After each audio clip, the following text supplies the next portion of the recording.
Welcome, one and all, to Liberty After Dark live stream. We hope that you enjoy the show and will engage in the conversation along with us.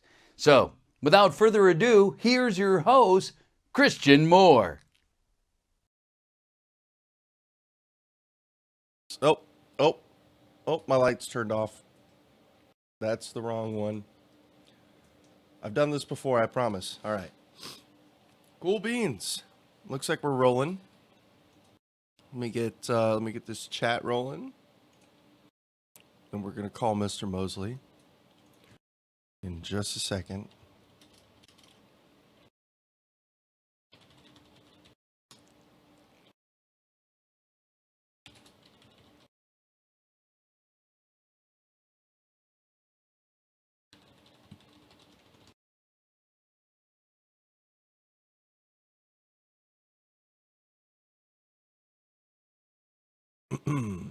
Okay, there it is.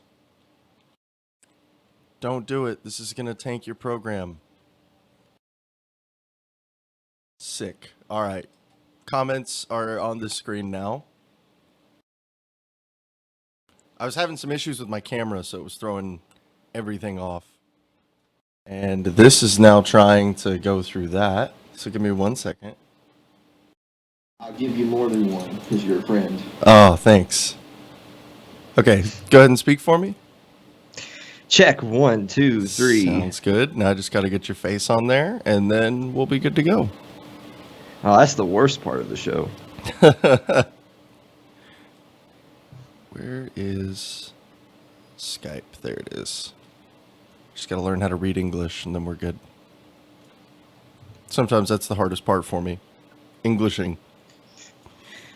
I understand. Well, everything works out great when you're not on the clock. Yeah, exactly, right? Mm-hmm.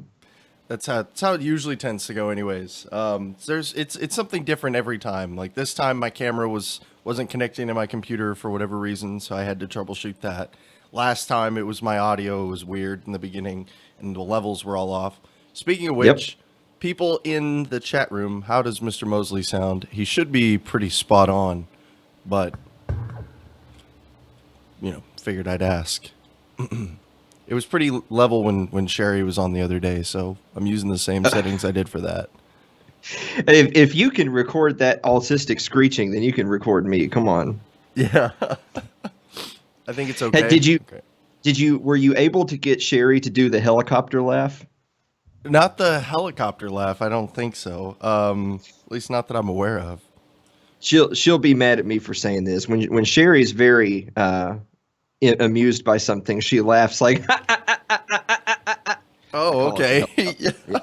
I mean, she might have done it. I don't know. We had a pretty good laugh at one point in there, so it's probably in there, and I just didn't notice. But that's awesome. Very good. So I guess I usually give people a few minutes to show up if they want, and then we'll go ahead and start the real show. I'll give the intro. This is just for the live people to say hi, how's everybody doing, etc. So everybody knows we're just waiting for the Willemowskis. Pretty much. I don't know where they're at. They don't have any excuse. They wanted this. No, I'm just.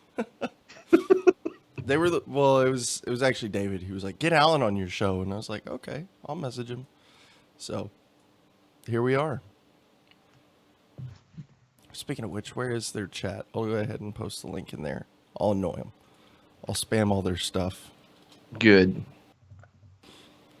And then won't be too much longer now, and then we'll get the ball rolling, and then we'll be square, and we can talk about some liberty.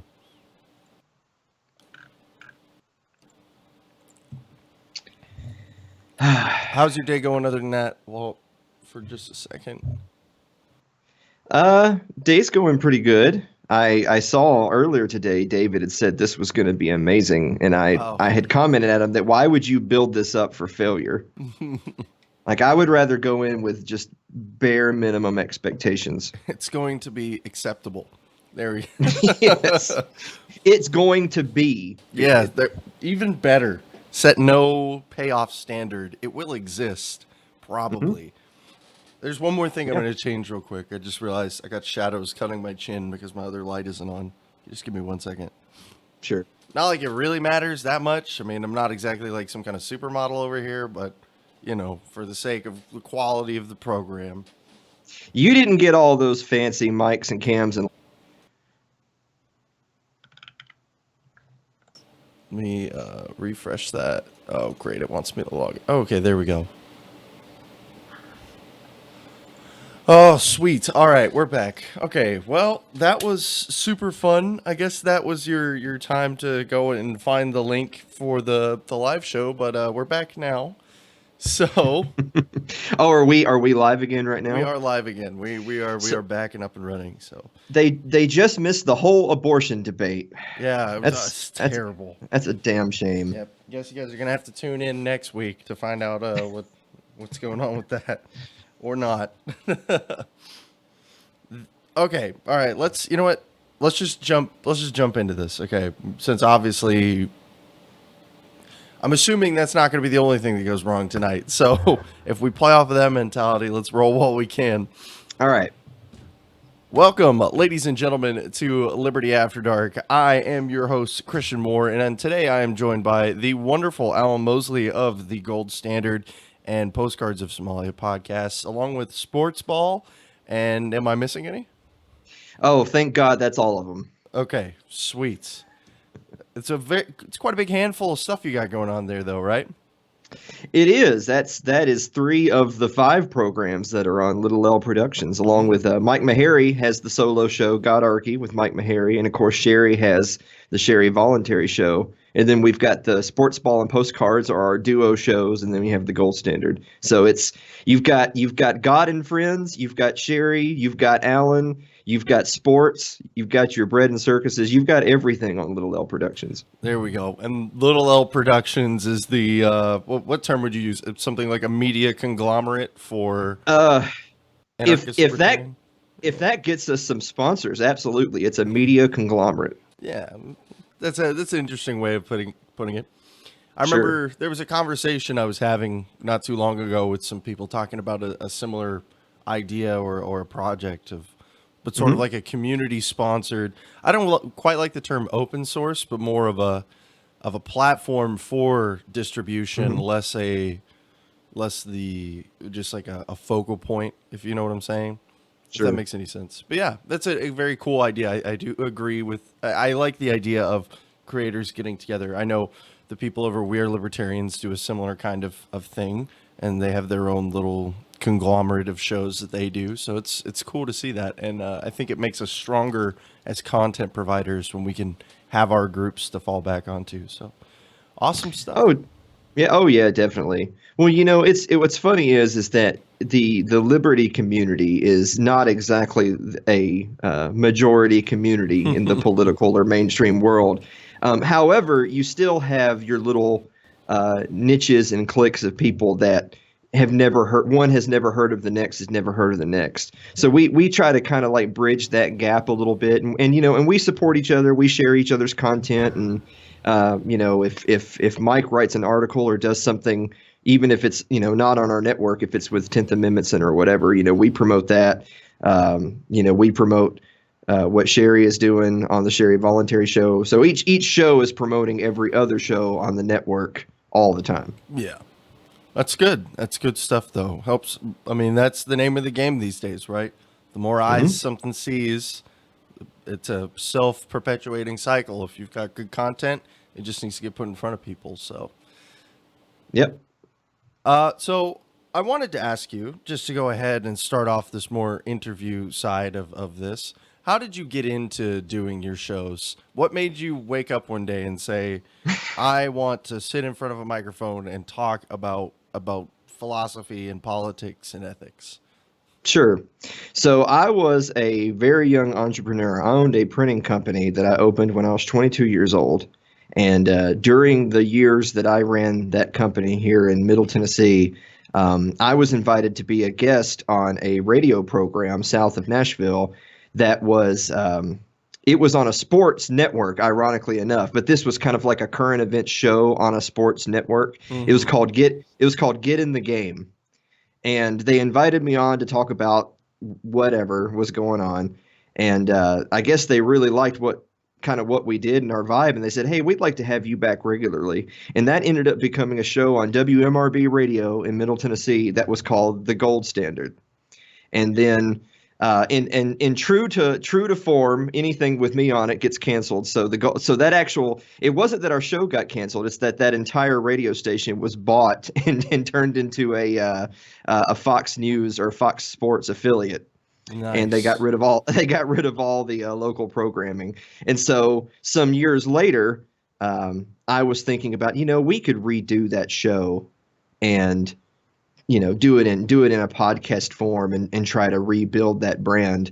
And so without any other good idea, I just renamed it The Gold Standard with Alan Mosley and kind of picked up where we left off. And we've even had some of the same guests and organizations on our show that we had back some years ago.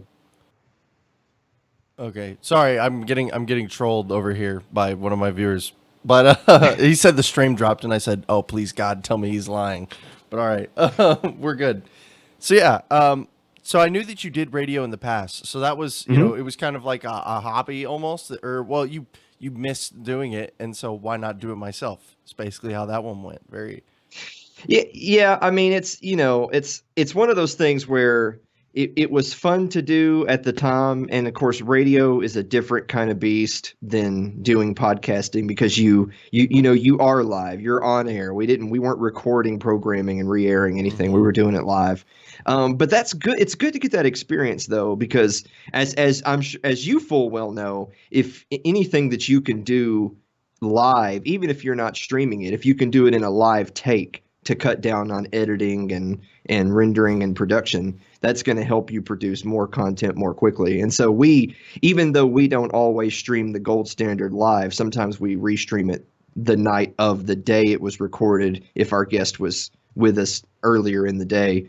We still do it in a live take, like live radio, with commercials and everything in between breaks. Cool. Yeah. No, that it is awesome. So actually, that's something I wanted to ask you about if you wanted to get a little bit more into like the nitty gritty of how you do your show and talking about some of the ethics behind that. And so I noticed, I've been watching your show for a few months now, actually. And I remember quite recently that you stated that you were going to try to reposture how you sort of projected yourself. I think the quote was something like, "There's plenty of people out there talking and raving about all of the bad. We're going to try to focus on good and solutions and be productive," is pretty much the gist of it. What kind of led up to that? What's the mentality that brought you to that point? So really, we made two big changes. The first one is we save all the horrible talk for Postcards for Somalia, and we keep the Gold Standard relatively clean. Because we want to syndicate it on as many networks around the world as we can, and that's easier to do when you're not dropping F-bombs every couple of seconds. Yeah. And the second thing is that I think any of us who have been in the community or in the movement, I'm not really big on that whole liberty movement label, but anyone who's done any writing, been published, doing anything or whatever for any period of time, I know you can get worn out. I was actually the vice president of a nonprofit here in Middle Tennessee that was a theater-based nonprofit, so totally unrelated, different professional fields I was in. But it was the same thing we used to have there all the time too, which is a lot of people who are doing it for the love of it. They're doing it as a volunteer. They're not collecting a salary. They're just trying to do something they love in the community. But you can go to the well too much and you can get worn out. And as it pertains to what we're doing, there's always going to be stuff. There's always going to be news that can feed outrage. But I'm just tired of outrage. Like I've told Sherry, because Sherry loves hating on cops, is look, I hate cops as much as the next person, but you could do a show every week of the Gold Standard, which was just, look what this awful cop did this week. I'm just tired of it. I want to, at the very least, I want to talk about a broader array of subjects. At the very most, I want to talk more about highlighting some good in the world and some things that people are doing to improve their lives, other than just look how bad the government is. I mean, don't get me wrong, we talk about that, but you can, if I was going to do 100 more episodes of look how bad the government is, I would do them, then I would never do another show ever again, because I'd be worn out. No, I understand that completely. I think trying to find what niche I was going to fill is that I've had, especially, well, not really even more recently, but I've done a lot of whole episodes focused just on what you as an individual can do. So I completely understand what you're coming at, the angle that you're approaching this from. I think it's me personally, like I can get a little outraged depending on what it is. I am very susceptible to that. But at the same time, it's hard to have outrage that you can't do anything with. So I think it's very important to focus on as like how to promote agorism inside of your communities, how to minimize government influence, how to be a good small L libertarian, and things, how to help your community. So I appreciate when other people are looking at talking about these things too, because maybe I'll learn something I don't know, or maybe someone listening will learn something they don't know, and we can help get one step closer peacefully to the goal that we all share. And so I think it's important. Outrage may get the views, but I'm very convinced that this whole looking at it from like a lifestyle perspective, or maybe not quite, but you understand where I'm coming from. I think that's where definitely. that's where you build the community, in my opinion.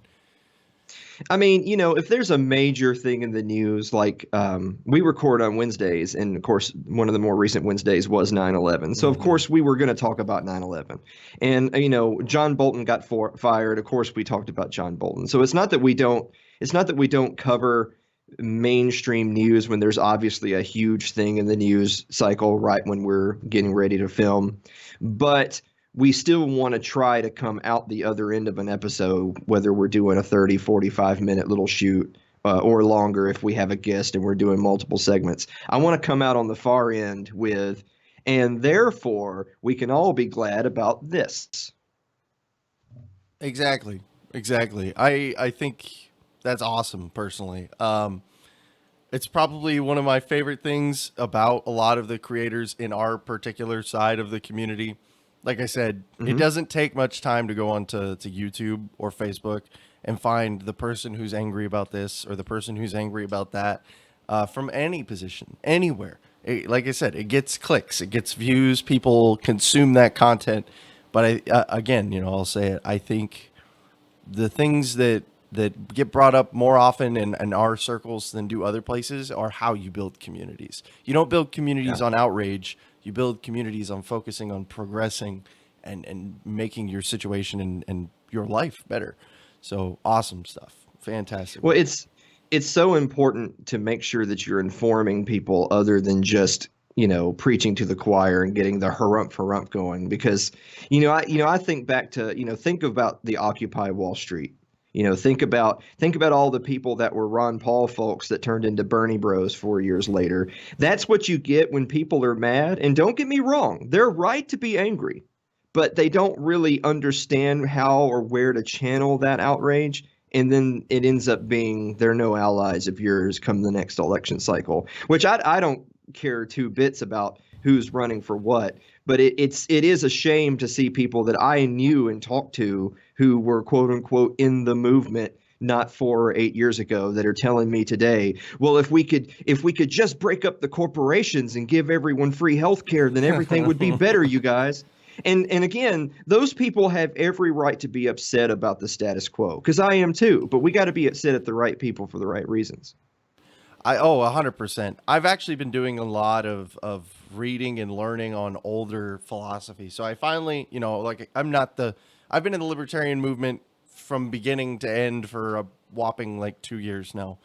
I've been an anarchist for almost a year now. I've been saying 6 months for forever, but it's almost a year now. And so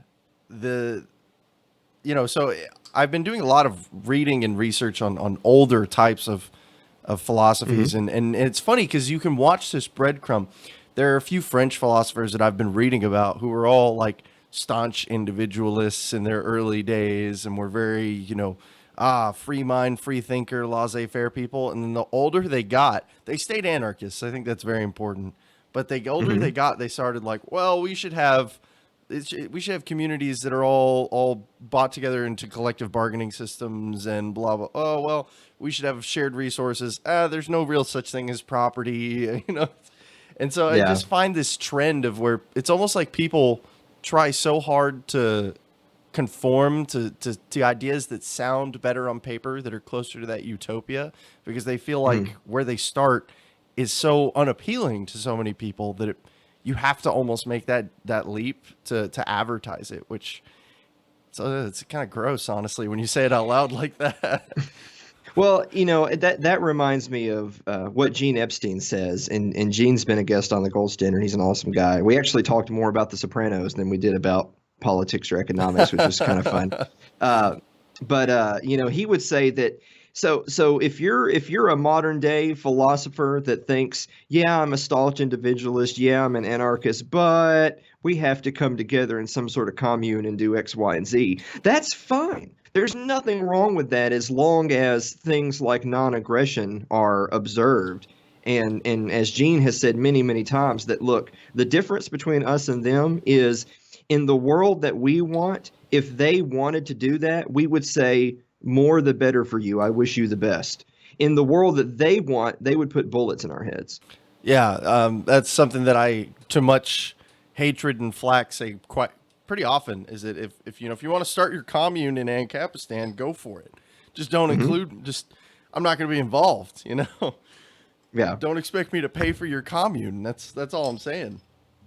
Yeah. Well, they think that if we go into our communes, we're all going to die of polio or something because we didn't get vaccinated. And you know what? That's fine. We'll tough it out with polio, and they can tough it out with starvation, and we'll see which one of our communities survives the longest. But at the end of the day, though, at some point you have to say, I'm willing to put my money where my mouth is on that, as long as I'm not going to be harmed in the attempt. And that's the big difference between people who observe non-aggression and people who don't. So what do you think about these, talk about putting your money where your mouth is. What do you think about these free state projects that have sort of popped up across the US? I don't want to live anywhere where it's cold. So, I mean, there was a 0% chance I was ever going to New Hampshire. I'll tell you that. I'm from southern Middle Tennessee, and it was, I guess we're into the fall season now, but it was like 94 degrees here today. So for me, that's normal weather. I don't think that's normal weather for them.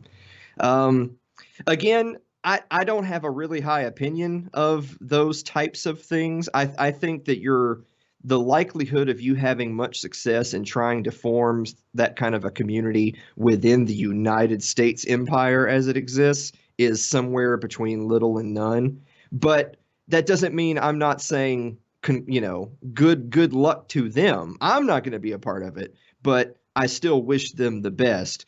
Although I think if you really wanted to pursue some type of a free state sort of solution, you would be looking more at something like a seastead or some sort of tax exempt zone a city state sort of thing that you purchased from another country. To me, that makes more sense than trying to work within the United States system, because the system is not made for you to work within it. So I just to clarify on that, it's not just the cold weather. There is some sort of you have issues with the idea in practice as well too, right? Yeah, I mean, if look, if I was a billionaire and I was going to put down huge sums of millions of my own money to try to start one of these communities, I would be looking to start it outside the United States. Okay, yeah, all right, I could see that. I definitely think I wouldn't say that I am not a supporter of the Free State Project. I'm a supporter of everybody in all of their endeavors to promote liberty. That's what I like to say, but. I understand what you're coming at. It is very, very difficult. And even now, I mean, New Hampshire is probably the biggest free state project, even though there are others, which is kind of confusing to the idea of the Free State Project. But, I mean, hey, whatever, they can do that. And, I mean, there's a reason that New Hampshire has an insanely large number of delegates now and has all these weird voting laws and everything. They've taken notice to how the efforts are being tried to use for voting. But I just wanted to get your opinion on that. Have you ever had anyone from the Free State Project by any chance come on your show? I've never had anyone expressly from the Free State Project on the show, but really at the end of the day, I'm more of a Higgsian type anarchist, which is just the realization that, look, the American system as it exists is specifically designed to not allow such silly things to be going on within its borders. All right. I mean, it's just, if you want to attempt that, I would never do anything to stand in your way. But again, I'm certainly no billionaire, but if I was, I would want to pick up all of those people out of, I think West is in Arizona, aren't they? Yeah. I try to get Free State West, and I would try to get the New Hampshire people to to live with me in a seastead or a small piece of island off of Caicos or something, where where we could still deal in dollars other than in crypto. We could still deal in some fiat that other countries are going to use so that we could exchange goods and services. But the big thing being that we would work that out with some other nation off their borders. The United States is not looking to make any deals with us, I promise you. Yeah, I definitely I can see where you're coming from there. So you brought up you have a more Higgsian view of this sort of thing. Uh, we talk about using the system to defeat the system almost, and I'm assuming you well read up on your Spooner. Is that correct? Okay. Yes. So what do you think about his usage of defensive voting as this idea of protecting your liberties through the system in that manner? So I get to flack for this on the show a lot. Is, look, I don't vote. I have no interest in voting. All those people on Facebook that send me invitations to like whatever candidate around them that's running for their city council, I click decline on all of them, guys. So just quit sending them. I don't support any political. But with that said, again, I would never tell you, look, Christian, don't do that. I mean, even if I wouldn't do it or didn't think it was worthwhile, if you want to do that, go right ahead. But I will say this, and I know this is going to appeal a lot of your big L folks, which I'm certainly not one of, Yeah. which is, look, if you thought that the best chance we have today to live in a free society is to get out the vote in the American system, just go join the GOP and quit kidding yourself. There's a quite a large amount of truth to that, but I'll give you a chance to elaborate yourself, because I know there's going to be someone who listens to this in the podcast and is not going to like that. So, why do you say that? What is the reasoning behind that statement? So, and look, as much a contrarian as I am, like, I'm not the only person in our community that thinks that way. There's many people who share the same opinion that I would have. I know that Higgs would. I don't want to put words in a lot of people's mouth, but I mean, Robert Murphy, Bob Murphy's, who's been on the show, that I respect a lot. He's made the exact same sort of comments as I am, which is, if your goal, if you think that electoral success is a realistic aspiration for you, and that is the best case scenario for you to work within the system, then you should go where the system is designed specifically so that people like libertarian parties they never enjoy any real type of electoral success, never reach that tipping point where they have enough say at a federal level to be tiebreakers and that sort of thing. Like, look, if I thought that there was any chance that the LP could get something like 10 or 15% of the House or Senate, and you're talking now like, hey, you've got enough votes that you could be a serious tiebreaker on major issues, then I would say go for it. But for one, guys, like, look around you. That is never going to happen. The system is designed to make that not happen. And as people found out during the Ron Paul years and on, look, if you even came close to that being a reality, they changed the rules to make it even harder because they control the rules. No, I mean, yeah, that's very true. I think there is something to be said about, I mean, first off, I'd like to say that as all the people I've had on my show, that's the majority opinion, not the minority. So you don't have to worry about that. I completely understand where you're coming from. And in my opinion, I think there's definitely a lot of truth to what you have to say. And I think the more people I talk to, I used to be very big on vote when you can, because I do not like this. Call me whatever. I'm not a big fan of the idea of the boogaloo. I'm not a big fan of the idea of like overthrowing the government or something. So we either have to all leave or we have to peacefully change it. And there's only two ways to do that. Ignore it out of existence, which will probably not realistically happen, or try to change it from the system, which will probably not realistically happen.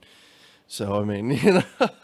Yeah, and to be clear, like when I was talking about the C setting or tax exempt zone type of an idea, look, I'm very much an escape as my master plan, not an overthrow. That's a quick way to live a very short life. Yeah. And or if you think that, well, if you're one of these people that kind of subscribes to most of our life is anarchy, we just have to ignore the federal level and take care of our communities. Well, I mean, I'm not saying that that's not, again, it's kind of like a hierarchy of what's the next best possible option. And that might be fairly high on your list of most possible options, but you're still talking about like 0.002% chance of success. Whereas I think in the grand scheme of things, we don't live in a free world. I don't think we're going to live in a free world by the time I die. Hopefully that's many decades from now. But the closest thing that you can do to live free is, think more locally, act more locally, or get out of the United States.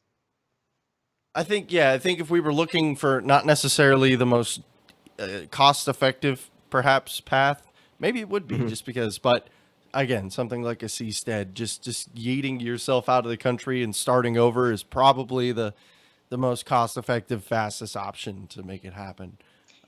It's one of my favorite sayings. You can't spend yourself rich, you can't vote yourself free. There you go. Can't spend yourself rich or vote yourself free. I like that one. I'm going to have to put that one in the old quote book. Who's that from? There you go. Is that just a saying? I'm pretty sure that's an older saying. I heard it most recently from Michael Malice. There we go. Michael Malice. Okay, awesome. Vasilis here says he thinks the best option is to get straw hats, grow rice, and plant lots of trees. The U.S.'s Achilles heel, so... Well, and okay, so to that point right there, I know the joke he's making. The memes. And yes, the United States government has fared ne'er well against guerrilla movements in foreign countries. That is true. The problem with that in the United States is that it's not going to be you versus them. It's going to be you versus them and all your neighbors. Because, guys, libertarianism ain't a popular philosophy. Most of my good friend Mike Meharry, who is on our network, has a couple I do sports ball with him. A very, very good friend of mine. I love Mike. And one of my favorite quotes of his is when people are talking about, oh, we have to keep the socialists out, we have to keep them from taking over government, or we have to build the wall because we have to keep the brown people out who are going to vote for all the commies. And Mike's quote was, "Here you are worried about the commies coming in and voting when your lily white neighbor's been voting for socialist programs for 60 years." Yeah. There's this idea that everything, all of these issues are almost like foreign, that I think we kind of trick ourselves almost. And I'm saying the collective we, the we that I hate to use, but for the sake of good conversation, I think the group as a whole, the especially the more layman of libertarian types, think every American deep down thinks like them. And that's not true. I went to college with people who would sooner kill me than join any sort of individualist freedom movement. If I was like, hey, we're overthrowing the government, their first thing would be, please stop. Why? Instead of, yeah, let's go and do this. I was just going to say at most, at like the most egregious poll I've seen, we make up 30% of the population. And I guarantee you, over 3/4 of those at the least are minarchists who don't want to completely overthrow the government. So... Yeah, I guarantee you that the number of genuine libertarian or ANCAPs or anarchists or whatever in the United States is easily short of 1.5%. Easily. Yeah, I refuse to believe that it would be over 2%.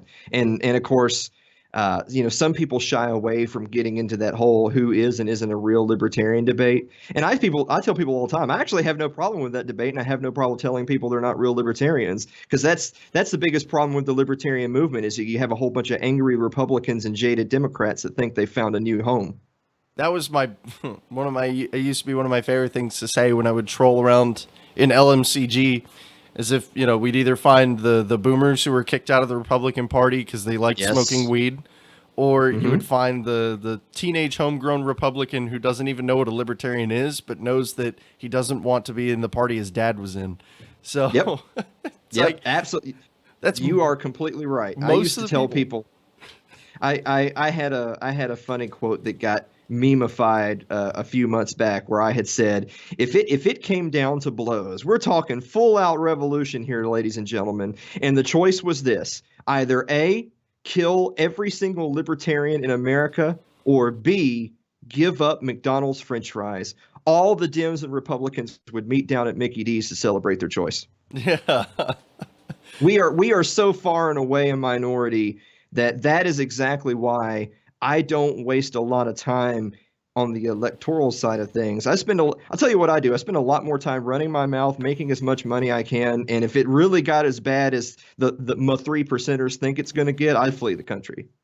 Yeah, if it ever got to the point to where we were just in a full military police state, I mean, I've made it very vocal that if the guns go, we go to full healthcare, and they do a reparations tax and all this stuff. I might just move anyways.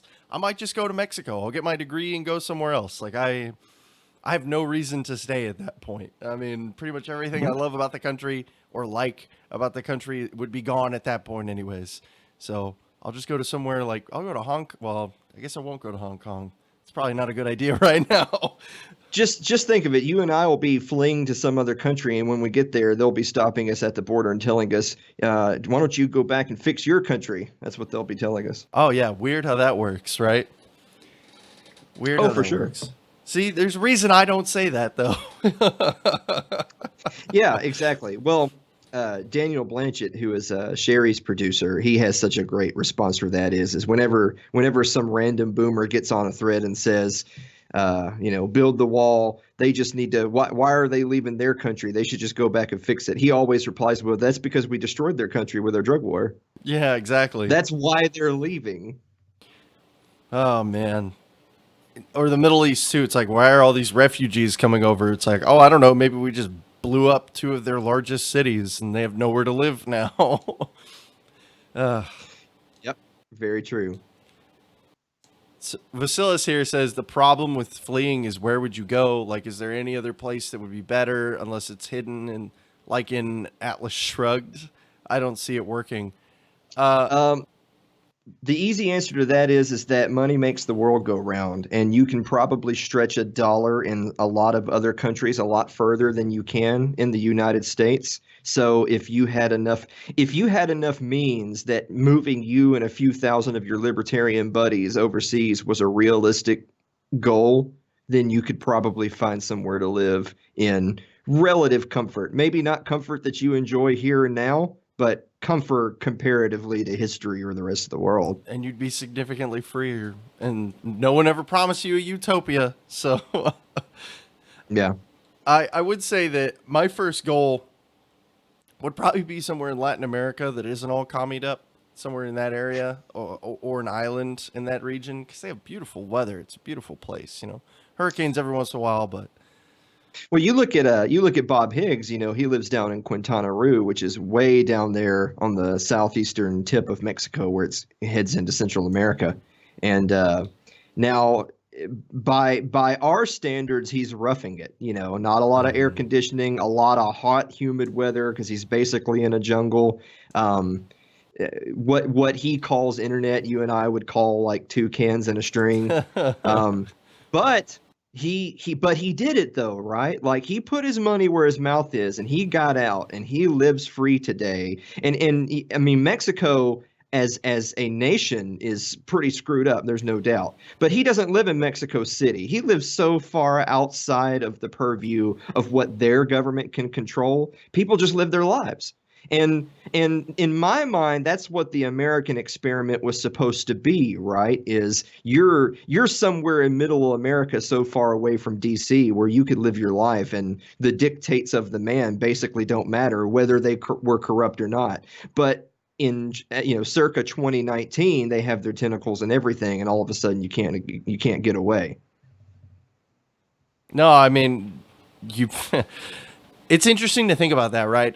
A lot of people would say, oh, well, he's moving into this country and they have all of these laws. But there are places in this world where they are either remote enough or separated enough from whatever that country may be that you're right. It's like he's not in Mexico City. He's so far out into the wilderness that he's basically in no man's land for all intents and purposes.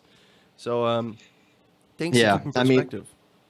I would like to think if I ever hit the Powerball and all of a sudden I've got a cool 500 million laying around, you and me, and we'll go get all of our buddies in the Liberty Memes group together, and we're gonna all move to Caicos, Yeah. and we're gonna pay the federal government something like 200 or $300 million to say, okay, we're good for now. We're just gonna live on the island until we all die, and I'm not going to sit here and tell you that that is a permanent solution, but it would probably be a solution for ours and our kids' lifetime. I mean, don't get me wrong, they can always come looking for you. But I definitely think, in serious terms, though, I definitely think that if you said, Alan, I have a blank check, let's go start a free society, I would be looking to buy cheap land or an island off the coast of an otherwise lower world country, in paying them an amount of money they haven't seen in their lifetimes. And obviously, I mean, I know someone out there might be thinking, well, now you're just hoping that that country doesn't renege on their agreement. Well, true, but I know that the American government has reneged on their agreement. So, I mean, I'm just trading one for another, but I mean, we know what's going to happen here. And plus, when we get a few thousand libertarians in one place with all their RPGs and AK-47s, because, everybody's going to have one of those, right? And our tactical McNukes, then we can defend against anything, it's fine.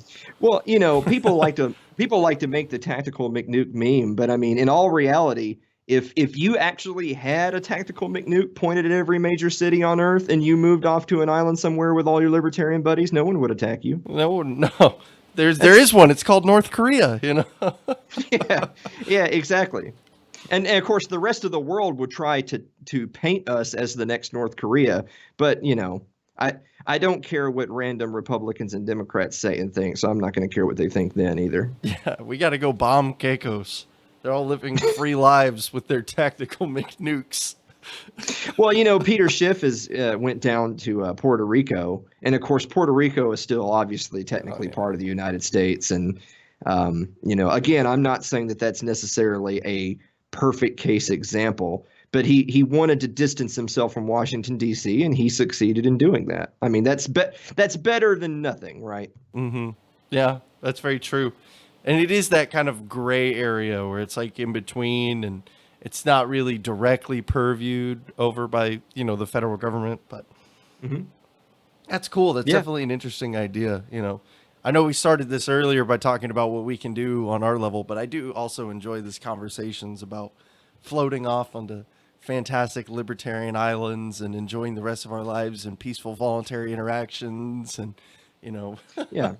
Well, I mean, if I was going to use a forbidden word, I would say that I'm a secessionist. I would say that if all of us here in Tennessee decided we no longer wanted to live under the U.S. federal government, then we would secede, and that decentralization is the remedy for what ails the United States. I know Jeff Dice, Lou Rockwell, most of the Mises Institute camp would say that decentralization and secession would be an excellent remedy for what ails modern politics. But again, if I had $500 million to place a bet on where am I most likely to be able to secede to, either some other foreign nation states jungle that we can excavate into our town, or the state of whatever, the state of New Hampshire. No, they're going to come kill you if you try to secede in the state of New Hampshire. If you try to secede from the coast of Ghana, maybe you have a chance. Yeah. Man, I like, that's funny. I appreciate the analogy there, or the way of looking at it. But so we know where your bets are placed. No, it's just, it is pretty interesting. This, also, it's very bold of you to say the word secessionist. Most people don't like that. It apparently automatically makes you a racist. So you can't, Are you also a Confederate, supporter? Do you have a flag? And a lot of people don't like that word, but a lot of people are retarded, and a lot of people don't like that word either. But I still say it. There we go. I like it. We have no rules here. You can say, well, there are rules, but no rulers here. So say what you want. There you go. I had a conversation not too long. Well, I guess it was a minute ago now with someone about the whole secessionism and the history of the Confederate States and stuff like that. And growing up in Texas, I think I got a sort of, I think it was uncharacteristically whitewashed Civil War history. We spent more time on Texas history than we did in the Civil War history.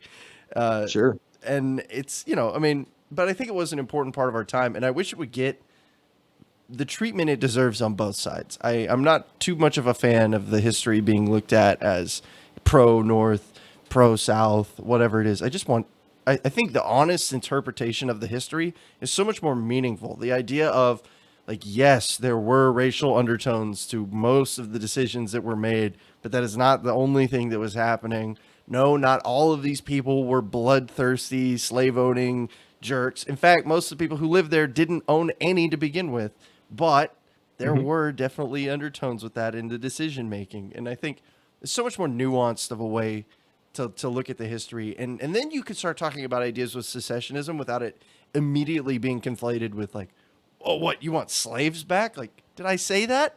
Did I ever once say that? Well, so there's a lot of people out there that they're not interested in what is factually correct, and they're not interested in having a debate. They just want to score points and do I gotchas. So those are the kind of people that would say, okay, so anything secessionist, anything Southern, that's racist. But for those of us who know anything about history, I have a history degree, and the way it was put to me that I really liked is that, let's say, for instance, you or I was magically in Trump's position tomorrow. We're all of a sudden the president of the United States. Or let's say all of a sudden we wake up tomorrow and you're a congressman or a senator. How would you go about making decisions on each and every individual bill? Now, of course, you might be thinking, well, I'm going to read every single one of them, and I have this very strict I'm going to be a strict constitutionalist because that's my oath, and yada, yada, yada. And I'm not saying that that's not incorrect, or no, that's not correct, but I can make it really simple for you. And that is, ask yourself with every single thing, does this make me more free or less free? Now, yes, obviously the South supported slavery. Of course, that is true. And so for a slave, they're thinking to themselves, well, this certainly doesn't make me more free. There's no doubt about that. But for the majority of people, so I'm of the opinion that slavery would have died of natural causes in short order anyway. But that being neither here nor there, the idea of decentralization, just at a basic definition, has to make you more free. Now, if you decentralize from being a province to China to being North Korea, now you might say, well, that's not exactly a lot more free. But I mean, you're free of Beijing, right? Yeah. I mean, you have a long way to go, but you're still more free today than you were yesterday. They had to build up that external support for the hierarchy of power. It wasn't like they seceded and it immediately appeared. They had to build North Korea. So that was their own failing there.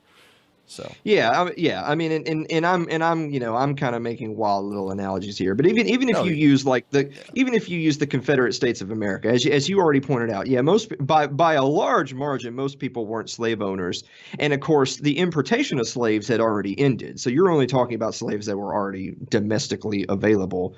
Slave trade was gone, and of course, as people always point out, look, slavery ended in most all the rest of the world without a single drop of blood being shed.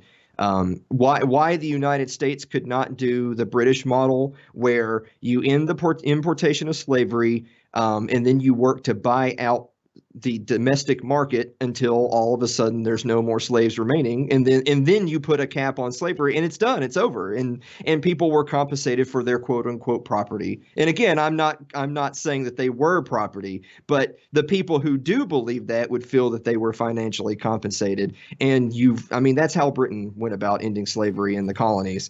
That could have been done here. But the war was not fought because they needed to end slavery. The war was fought because they wanted to make it very clear that this compact is forged in blood and you ain't getting out. Yeah, it's like the beat in, beat out. If you beat us, you can beat out. Yes. Yeah, the gang initiation was the American Revolution in the War of 1812, and you don't get to get out. You're blood for life. So yeah. That's the perspective, I suppose, on it, since now history is apparently very subjective. that's my perspective on the history of it.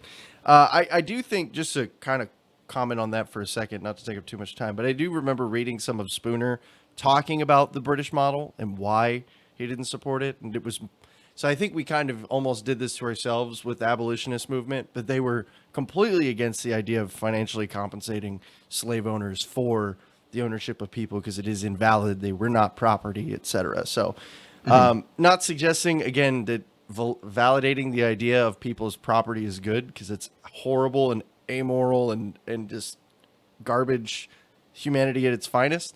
But we also had very hardline abolitionists who were not going to let anybody get a single dollar for a person ever again. So I think just add some context to the history. So from a principled standpoint, I would agree with Spooner. And yes, they're human beings. They're not property. So they shouldn't have to be compensated because they're kidnapping those people actively before our eyes. So I agree with that in principle. But in a historical context, if you were going to argue with me that the deaths of 600,000 people in the States was a preferable outcome to, inflating the current, doing some quantitative easing circa 1859 and buying up the slaves, and dude, you're an idiot. Come on. Yeah, how many was it? 600,000 people? Yeah, that's the number that pops out to my head. That's the what people don't remember is you look at some of the Civil War battles. It's not, of course, obviously that was a warfare that was particularly brutal, but before what we would call modern warfare, like thinking like World War I and after. But it was definitely a war of brutal attrition. I saw somebody had said in chat it was the most costly war in American history. So if you consider both Confederate and Union soldiers to be Americans, then it's so far and away the most costly war in American history. It's not even remotely comparable. But the simple fact that you look at a lot of the battles and the way the battles were waged, thinking of Burnside marching his troops across the river into Lee's cannon fire, they purposely engaged in battles that they knew would have an enormous human cost, because in the mind of someone like an Abraham Lincoln, there was no human cost too great in order to preserve the Union. Mm-hmm. Even if the Union as it stood was literally the utopian society we all wanted for all the history of man, even if that were true, to disregard the value of human life in such a way is exactly why Lincoln is bottom 3 worst American leaders of all time. Wow, that is a very controversial opinion to take there. I know a lot of people who are fans of history don't value him as high as most people do. I think his also tragic end, along with his controversial presidency, get him a lot of spotlight with this. I mean, I say tragic, but some would say fitting if you're of that opinion. But I think it gets him a lot more spotlight, and that just alone makes him more popular to a lot of people. I'm a big TJ fan myself. I think he kind of screwed the presidency thing up, but I like the guy. It's I mean, sure. Bottom 3. That's very low. Yeah. Bottom 3, but he's not last place. Woodrow Wilson's dead last. Oh, he's a garbage president. I mean, the only reason Lincoln is not last is because he didn't figure out a way to make the American Civil War involve Europe. If he could have pulled that out, and all of a sudden if World War I had happened in 1863, then Lincoln would have been the worst. But he's only second. So who's the second to worst then? FDR. FDR. There we go. Called it. Yeah. Without doubt. We already had Wilson done. FDR had to be on there somewhere. Yeah, I mean, they're definitely bottom 3. If I was going to round out a 5, I would probably add Teddy Roosevelt in there, which that actually makes some of my history friends upset, because they like Teddy just more because of the persona. You're not a fan of the Bull Moose Party? I mean, come on. Not particularly. So an argument that I've written about, that I've written an article about in the past, is that in my mind, Woodrow Wilson was definitely tilted the scale of the imperial presidency to a point of no return, in my opinion. But Teddy Roosevelt, in my mind, was kind of the Bush Cheney neocon foreign interventionist of 100 years prior. Is Teddy Roosevelt? Dang. Well, yeah. I mean, he did have the Great White Fleet. Speak softly, carry a big stick. These are all things that originated from the Roosevelt presidency. So our conquest into the East was all through him. So Yeah, so exactly. Everyone loves the quote of "Speak softly, carry a big stick" because of what it stands for. Except for that's not what he did. What he did was speak softly, carry a big stick, but also use it a few times. Because hey, we built this fleet for nothing, right? yeah, exactly. It's like we are in no big war, so I guess we'll sink some junks. It's so I got to ask now that we're talking about history. What is your favorite period of history, and who's your favorite American historical figure? Those are my two questions. That's really hard questions. You got to submit these in advance to No, TGS Allen you get Mosley. you get That's the really live experience here. okay. So I would say favorite historical period is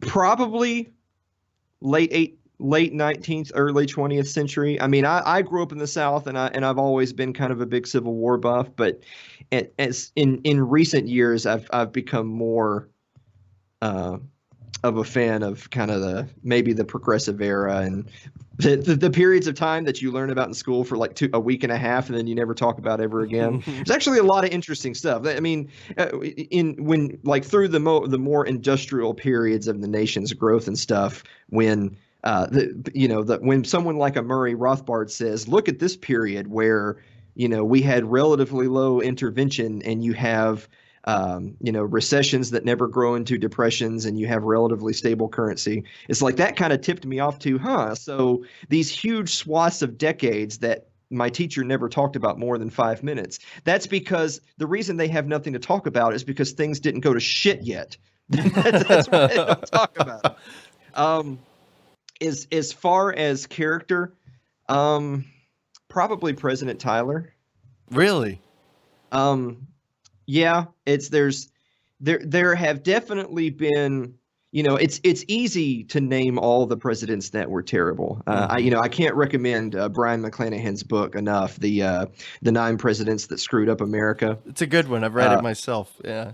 It's a really good book, and he makes the case very well. But he also has a few tips of the hat to some of the better executives out there. And while I don't particularly agree with there even being a presidency or a state for that matter, someone like a Tyler who, basically has the attitude of, well, my party is turning its back on me because I won't just shove their agenda down the other party's throat while we control the office, is exactly why he said, okay, then, well, I guess I'll just, I'll figuratively shut down Washington for as long as my term exists. And in my mind, that's what a Ron Paul presidency would have looked like, right? Like he could have brought all the troops home because he was the commander in chief, but everybody used to say, well, there's no point in voting for Ron Paul because he'll never get anything passed.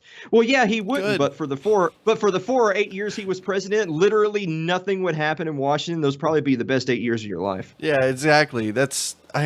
I hate that. Everyone's like, oh, we got a gridlocked house, or, the Senate won't pass anything. Mitch McConnell's shutting down the government. I'm like, good. Thank God. Yeah. I hate Mitch McConnell, but thank God he shut down the government. Good. They can't screw anything up. I don't like anyone who it's difficult to tell where their chin stops and their neck begins. John Bolton also fits that bill, by the way. John Bolton's just creepy. Yeah. Oh, yeah. I do really enjoy those memes, though, of like zoomed in on his mouth with the mustache. And it's like, did somebody say Iran? Those. I mean, that's just how I feel like I could just be talking about it. And John Bolton just walking sorry, I heard you say something about Iran. What was that? Can you say it again for me?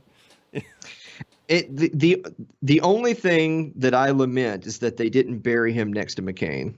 Like, they should have gone together. I really think that would have been more appropriate. It would have probably been beneficial. I mean, that's a kind of, apparently I'm saying a lot of controversial things here, like I don't usually, but, I I think a world without John Bolton, it's probably a more peaceful and safer one, if I'm going to be completely honest with you. So whatever he does and whatever, I mean, apparently the guy who's replacing him, I know nothing about him, but apparently he's just as much of a hawk. He wouldn't be taking the office if he wasn't a hawk. I mean, that's we're getting back around to the start of the conversation, which was you can't spend yourself rich, you can't vote yourself free. If anybody thought that you could celebrate for more than 5 minutes, they were mistaken. Because I promise you, if they have the political clout to get into that position, they're not one of us. Oh no, yeah, he's definitely not a libertarian. Trump's got him in his back pocket, but I don't know. I was just hoping maybe the president wants a contrasting voice for his piece, I guess, if you call him that. Apparently the dude's a pacifist. That's what everybody says now. He's like the least violent president in any decades or whatever.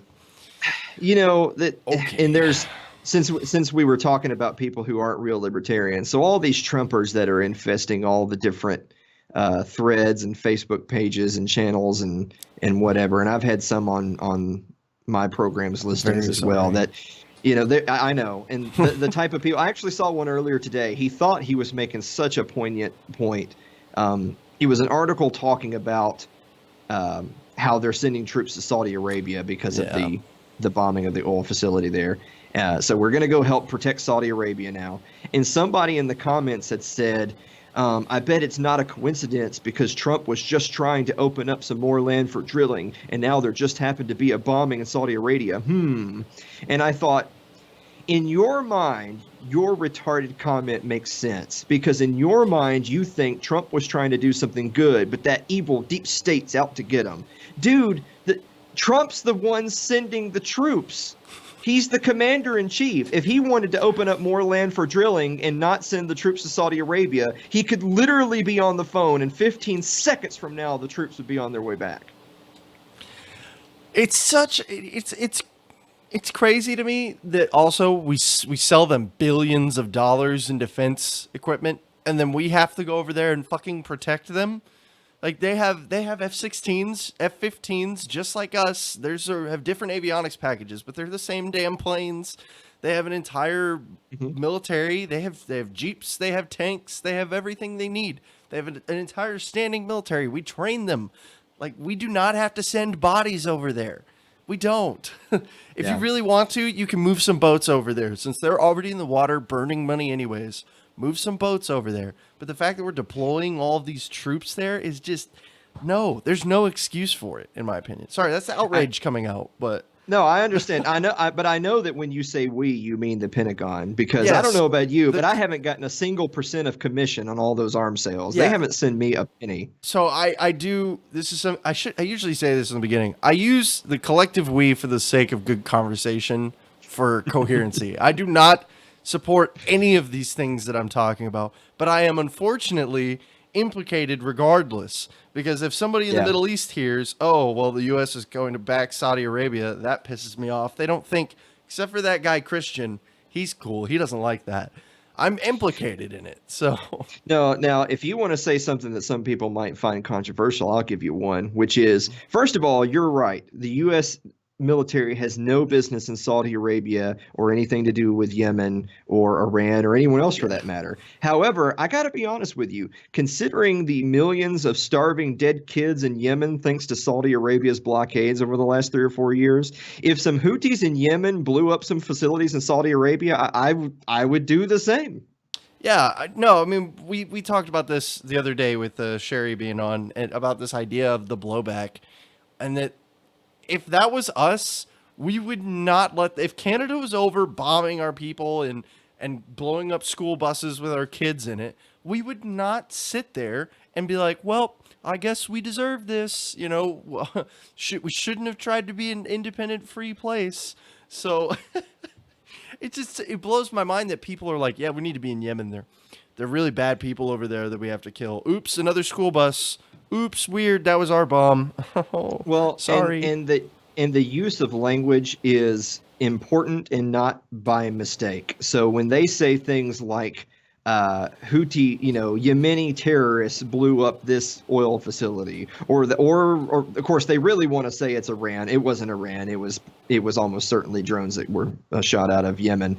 But if they do admit it was Houthis out of Yemen, they'll say Yemeni terrorists blew up this facility.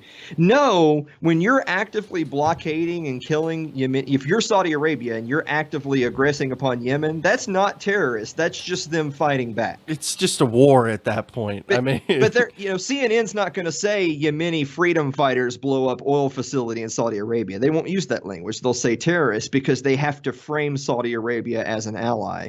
I don't know about you. That's probably it's easily among the worst allies you can possibly have. But here we are. Yeah, I was just reading actually. I was just reading about this before we came on, and I wish I had taken more time, but I was trying to set everything up. And it was about how the Yemeni rebels said that Iran would do it again and I'm just trying to figure out, if I mean, I've been going by the statement, the idea that I don't think Iran actually did this. I've seen nothing to support the idea that they did this. But if we're going to go off of the idea that Iran didn't do it and it's the Yemenis who did these drone attacks, which is by all accounts probably the most likely thing that happened, and then they go out and say, oh yeah, well, Iran will do it again. Is that them trying to shift the blame off of them? Is that them trying to, or is it fake? That's another one too. Did they even actually say that? Is it trying to dissuade people from thinking this is such a tangled fucking web and I hate it?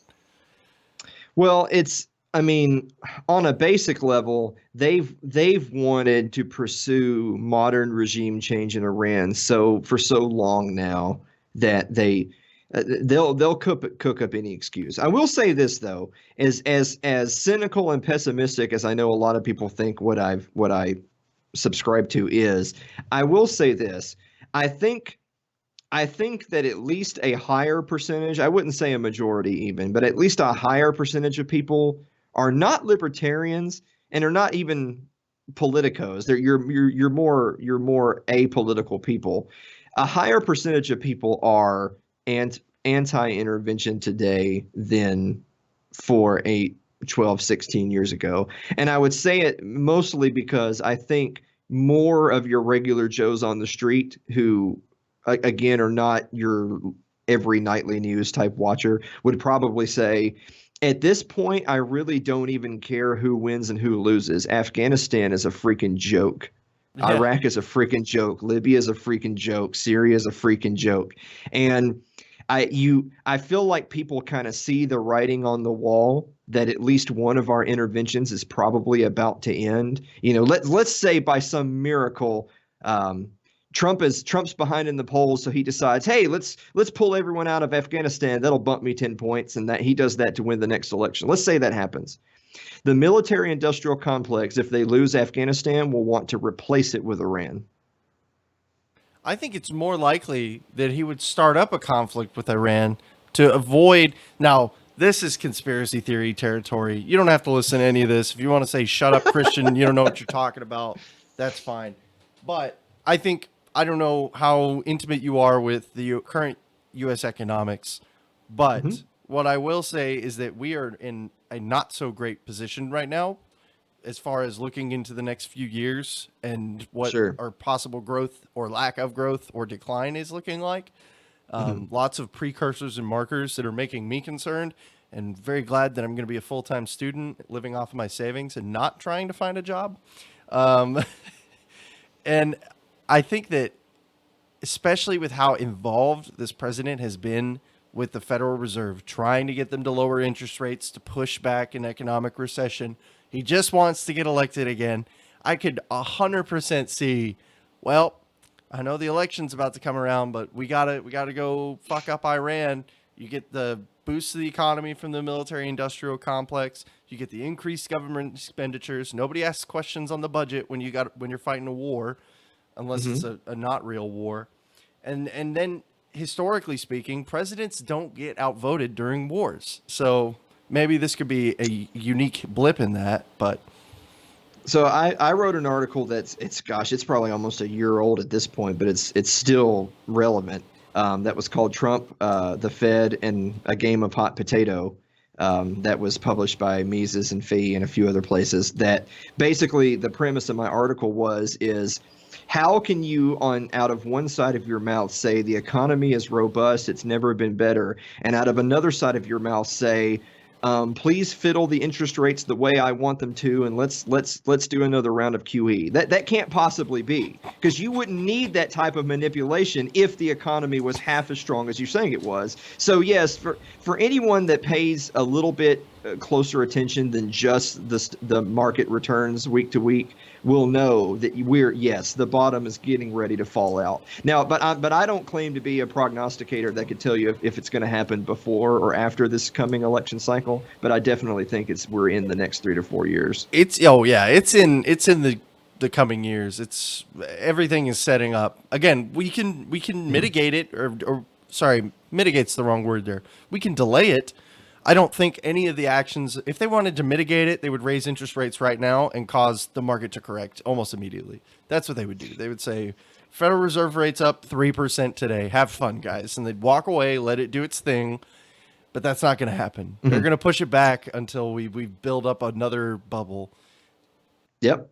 But you know what? What the funny thing about that is, though? I'll give you a personal anecdote. So I opened my business, my printing company, in about 2008.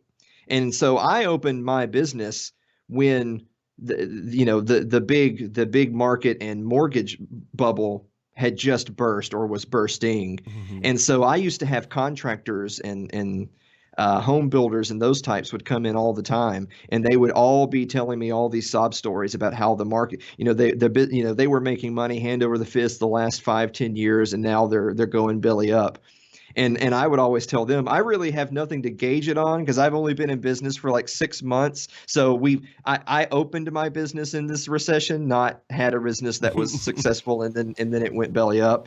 But I will tell you this: I bought my first house that was a foreclosure for $32,000. I bought it was a small house. I mean, talking like a 1,500 square foot, like $32,000. Yes, it was a foreclosure that before the bubble burst, it had been valued at $69,900, and I bought it for $32,000. And does that mean that some poor sod lost their shirt that I bought it that had foreclosed on? Yes, it was. But the moral of the story here is that the only solace you can take is that if you have as diversified of a portfolio as you can, if you have investments, say you've got some crypto, say you've got some precious metals, and you're able to survive the bursting, then go out there and snatch you up a bunch of property that devalues by 60, 70, 80%, and you'll live like a king until, of course, the next one. Yeah, exactly. But of course, all predictions wrong or your money back. Yeah, all predictions wrong. Exactly. Mm-hmm. I make no claim. I'm not a scholar, economic professor or anything like that, or I haven't been published in major economic publications and whatnot. But I know what bond reversions are or inversions are. I know what predicating signs of bubbles bursting are. I know what an inflated bullish market looks like. I know the markers are here. And so this is probably the one thing I'm the most doom and gloom on. 2020 elections kind of scare me. In the 3% chance that the blue people win the House and the Senate, which is super low chance that that's ever going to happen. But if they win both the House, the Senate, and the presidency, that makes me a little bit scared. But I'm more of a doomsday, like, prepare thyself for the economy than I am anything, because that's much less esoteric. That's hey, start saving your money now because you could lose your job. You could lose your house, this, that, and the other if you don't. And these things can ruin I know people who, I was young during the last financial crisis, and it ruined their lives. Like they never got a job back where they were. They're still trying to recover financially from it. They lost their house, etc. These are things you have to responsibly plan for. I know they only happen 15 to 20 years, really, but you've got to be thinking about these things. So that's just my 2 cents on that. Sorry to get preachy for everybody here. No, No, I mean, no, it's totally understandable. Look, I've been telling people here lately, like, hey, if Yang wins, you'll get 1,000 a month. Hey, if Bernie wins, he'll discharge your student loans for you, so that's pretty good. And Warren too. but Yeah. but I'll tell you what, no matter what happens though, my whether you get your loans discharged or whether you lose all your property, the one thing I know for sure is that another 4 years from now, they'll all be telling you this election is the most important one of our lifetime. Yeah. No matter what happens, it always is, right? Of course. It always is. That's that I think that'll be the year I vote again. It'll be this one actually doesn't really matter. When someone tells me that, I'll be like, okay, all right, I'll vote for you. Yeah, Just for the hell of it. Yeah, but again, as I tell people all the time, is that if look, I like Thomas Massey in Kentucky. Massey's pretty good. Amash was pretty good, but he's gone, so no sense in spilling much milk over him. But Yeah. but the problem is that you're going to need like another 100 Thomas Masseys to really make a dent in the state as it exists. And the fact of the matter is that if you were a Massey clone and you announced your candidacy today, your neighbors won't vote for you because that's not really what they're looking for. What they're looking for, everyone's looking for, I need to get mine because it's my turn. They're not looking for, it's time for us to bite down on the chin strap and take our lumps. No one's going to win any elections on that platform. They're only going to win on a platform of, hey, my electorate, it's our turn. Yeah. It is just a power cycle. It's when is it my turn to have the power? When do I get to be one of the rulers, or at least when does my group get to be one of the rulers? And so they're not interested in you saying, hey, we're looking to take the power from the rulers and give it to you. They want, well, no, when is it my team's turn? That's what they want to hear. Yep. And Gibbs also here says, I've heard how the economy is terrible and about to collapse for 10 years.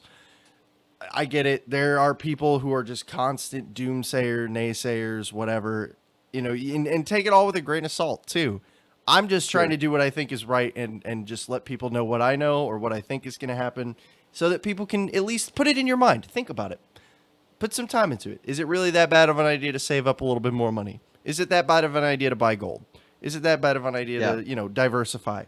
Just think about it. I'm not telling you to change your life, that it's going to crash tomorrow, that you're going to lose your house. I don't know, but it is coming. Well, and that's what I meant by the analogy of it being a game of hot potato, because I would be willing to bet that the Fed powers that be actually would agree with most of everything that you just said.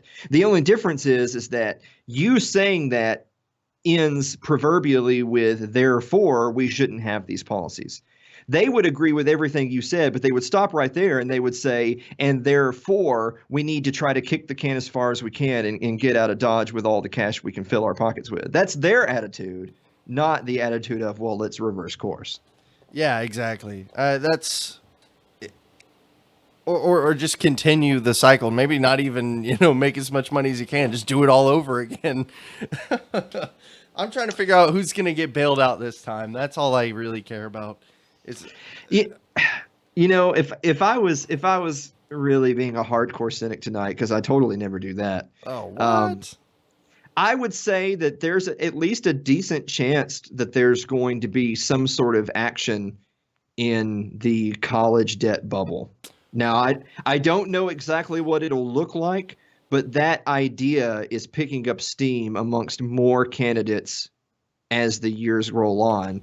And there is absolutely a student debt bubble. And I mean, as someone who finished school not that long ago can tell you, college sucks and it's totally a waste of time. But I'm not going to preach to you that you shouldn't do it, because I think the people that preach, well, college sucks and it's a waste of time and money, therefore don't do it, I think that that's a little bit of an ivory tower opinion. I mean, we can agree that yeah, if you want the most direct correlation between you putting your time and money into something and getting higher wages on the other end. It's not a guarantee, Yes. but it is the most direct correlation. Sure. Yes, exactly. The numbers are very honest about that. So Yeah. So one of my favorite books is The Case Against Education by Brian Kaplan, and he basically makes the case that that college is the signaling model as opposed to, you know, the skill set model, or whatever they want to call it. So the signaling model is that when you get your degree from college, you're signaling to an employer not that you know anything, but that you can jump through hoops and say yes sir, and you know, generally be able to pick up some tasks with some semblance of you know, competency. And I mean, it is what it is. But again, at the end of the day, if I was going to make two big, in my opinion, not even necessarily big political uh, fortune telling, it would be that marijuana will be legalized nationwide sometime in the next 4 to 8 years, and there will be some sort of massive federal level move on student loan debt in the next 4 to 8 years. yeah, what is? I mean, I'm trying to find the number for student debt.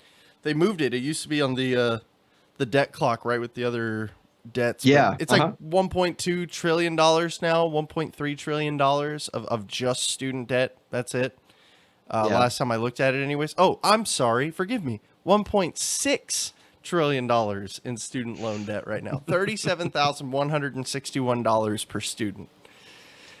And I'll tell you exactly why there's going to be a movement on that sooner than later. It's because you know, things tend to grow exponentially. Like not even 20 years ago. Like yes, education in this country was totally screwed 20 years ago. But in the last 10 to 20 years, there's been that much more increase in enrollment, that much more increased in administrative fees, that much more bloating of student loans. And so it's increasing exponentially. So that means over the last 1.5 generations, you have a lot more people moving into electorate age, moving into voting blocks that are affected by that policy, by that situation. So since you have a blossoming amount of voters who have skin in the game, I think that there's going to be movement on it soon. I think whenever employers started offering like, hey, basic for what all intents and purposes would work like a retirement fund, but you put $1 in, we'll match $1 on your loan payments, is when you really have to start realizing that like maybe these things are becoming extremely unaffordable without massive amounts of debt, and the default rates are through the roof too. And you know, there are these restitution programs for student debt that exist for no other kind of debt because they've promised this money and handed it out and they need it. Otherwise, like we're talking about, it's a similar situation to what happened with houses. The second that people stopped paying down on all their houses and their rates weren't as convenient and nice as they were at 2%, the whole bottom falls out. So yeah, and you know what? But here's the, you know, here's the rub in all this conversation though, is let's say, okay, you've discharged a student loan debt. I'm not saying that's a good thing. You know, putting it on taxpayers is a terrible thing. But let's say it happens anyway. Or let's say, okay, there's another round, you know, the bubble bursts again. There's another big round of bailouts, and okay, we're gonna take another look at the mortgage market. But here's the rub though. Are they actually going to do anything differently than the policies that created the bubbles in the first place? And to me, the answer is a vehement no. Like, sure, they can discharge student loan debt circa 2021, and they can bail everyone out and tell everybody that all the young families that just lost their first homes, sorry, not sorry. But in another 8 or 10 or 12 years, there'll be another real estate bubble burst, and student loan debt will have ballooned back up to another $1 trillion. There's no reason for us to believe that the policies that created those problems are going to be any different after they put a Band-Aid on it circa discharging the debt. yeah, I mean, exactly. And the amount of student debt that's owned by the Fed is, I think, 65%, 70%, which means that we still have to pay, what is that? Basically 2/3 of $1 trillion out of pocket. And I don't exactly see $660 billion lying around somewhere. Do you? Is there some kind of pocket or fund? That's like almost our entire U.S. military defense spending for a year, which is also incredibly inflated. Don't even get me started on that. But I mean, Yeah. we're talking about like one of the largest budget items, and we're just gonna like snap our fingers and make that money appear out of nowhere. That'd be Yeah, and yeah, instant not only allocation. Yeah. Sorry. yeah, not only that, but there's, you know, we would be remiss not to mention that there's always the unintended consequences of interfering in the free market. So let's say you've got a bunch of kids that want to go to school. So first of all, some of them probably shouldn't go to school because some of them maybe just are not going to be good students. They're not going to learn any skills that are going to improve them in the marketplace or the job space anyway. But even of the kids who really want to go to school and maybe, yeah, they're bright enough and they've got something to offer, there you would be more likely to live in a world where there would be more private scholarships, more companies willing to put their money where their mouth is to train employees and send them to school, more private foundations willing to send kids to school of every class, creed, race, and religion or whatever. But those things tend to go down when the government gets involved. A lot of people who would be willing to put their dollars down to help a kid go to school will think to themselves, well, hey, I pay my taxes. The federal government's got loans. Go do that. And that is always a way worse outcome than it had been left to the market. Yeah, and you know, it's kind of tragic almost, the fact that we've reached the point to where a bachelor's degree is so ubiquitous amongst, middle class households and stuff like that, especially and up. It's so ubiquitous that at this point it doesn't even really mean anything to a lot of people. You get a master's degree or something. That's how it used to be. You got a bachelor's degree and it was like, wow, you went and got your higher level education, and not at any point when I was alive or cognizant of it. That's how long this has been an issue. But I read an article the other day that was literally titled "The Bachelor's Degree Doesn't Cut It Anymore," and it was this idea of like how you distinguish yourself as someone who went through the education system to put yourself apart from the rest of the workforce.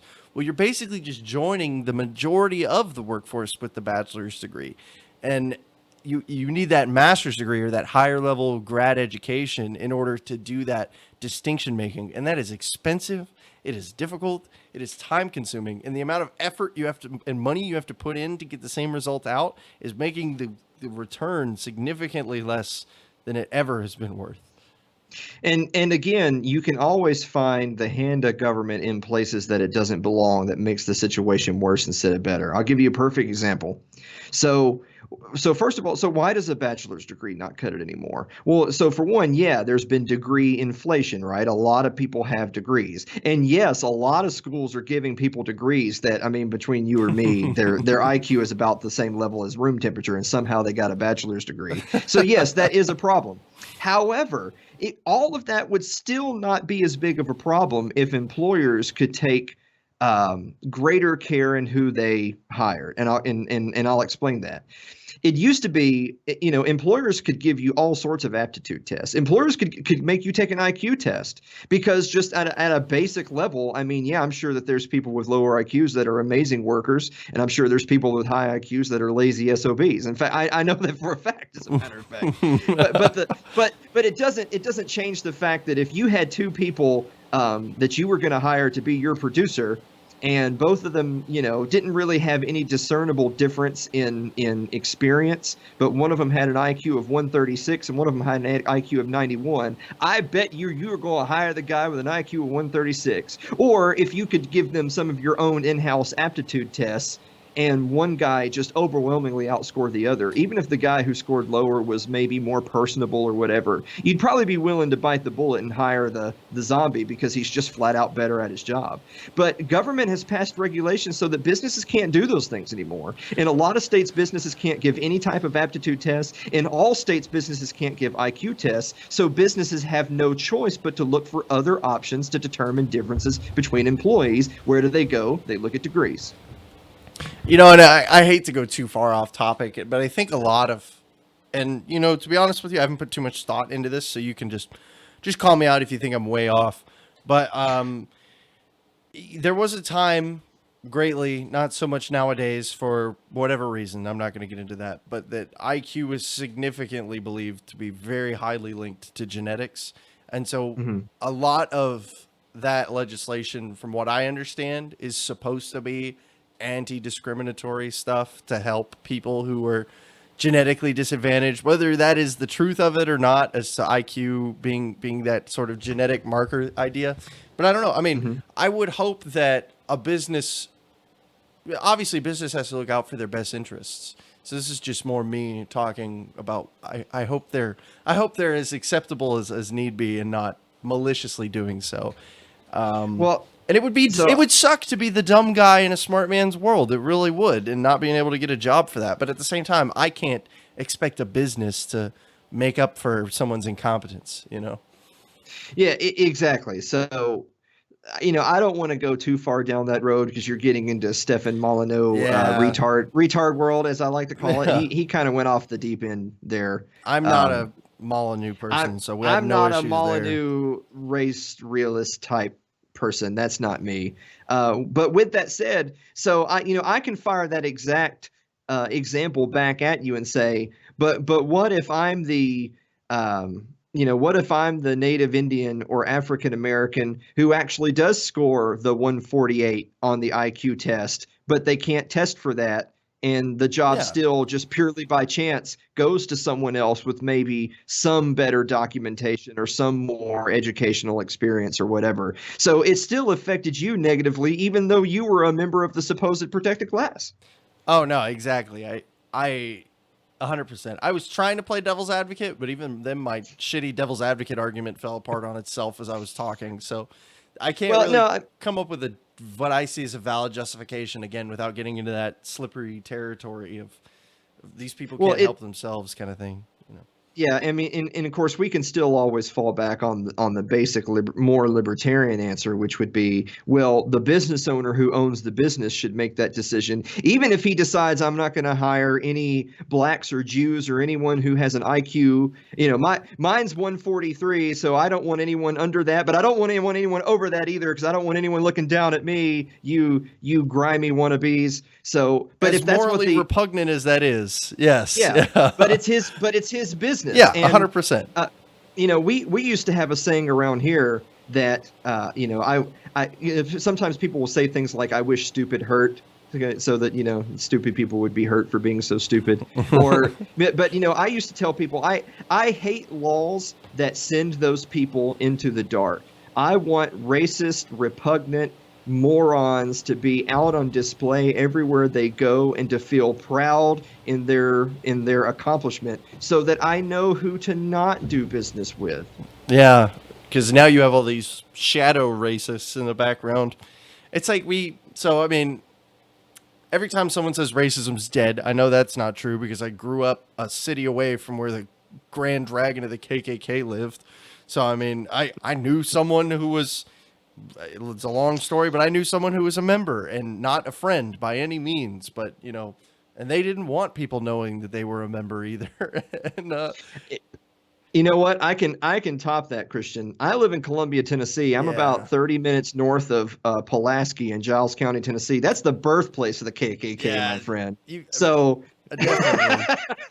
And not only that, I'll actually give you an anecdote that might scare some people away, but hey, if they're still listening to me at this point, they're not easily frightened. Mm-hmm. I owned my printing business here in town was called the Print Stop, and I had a guy come in. He drove up in his red 30-year-old Firebird Trans Am that was rusted out the back, and you have a mullet?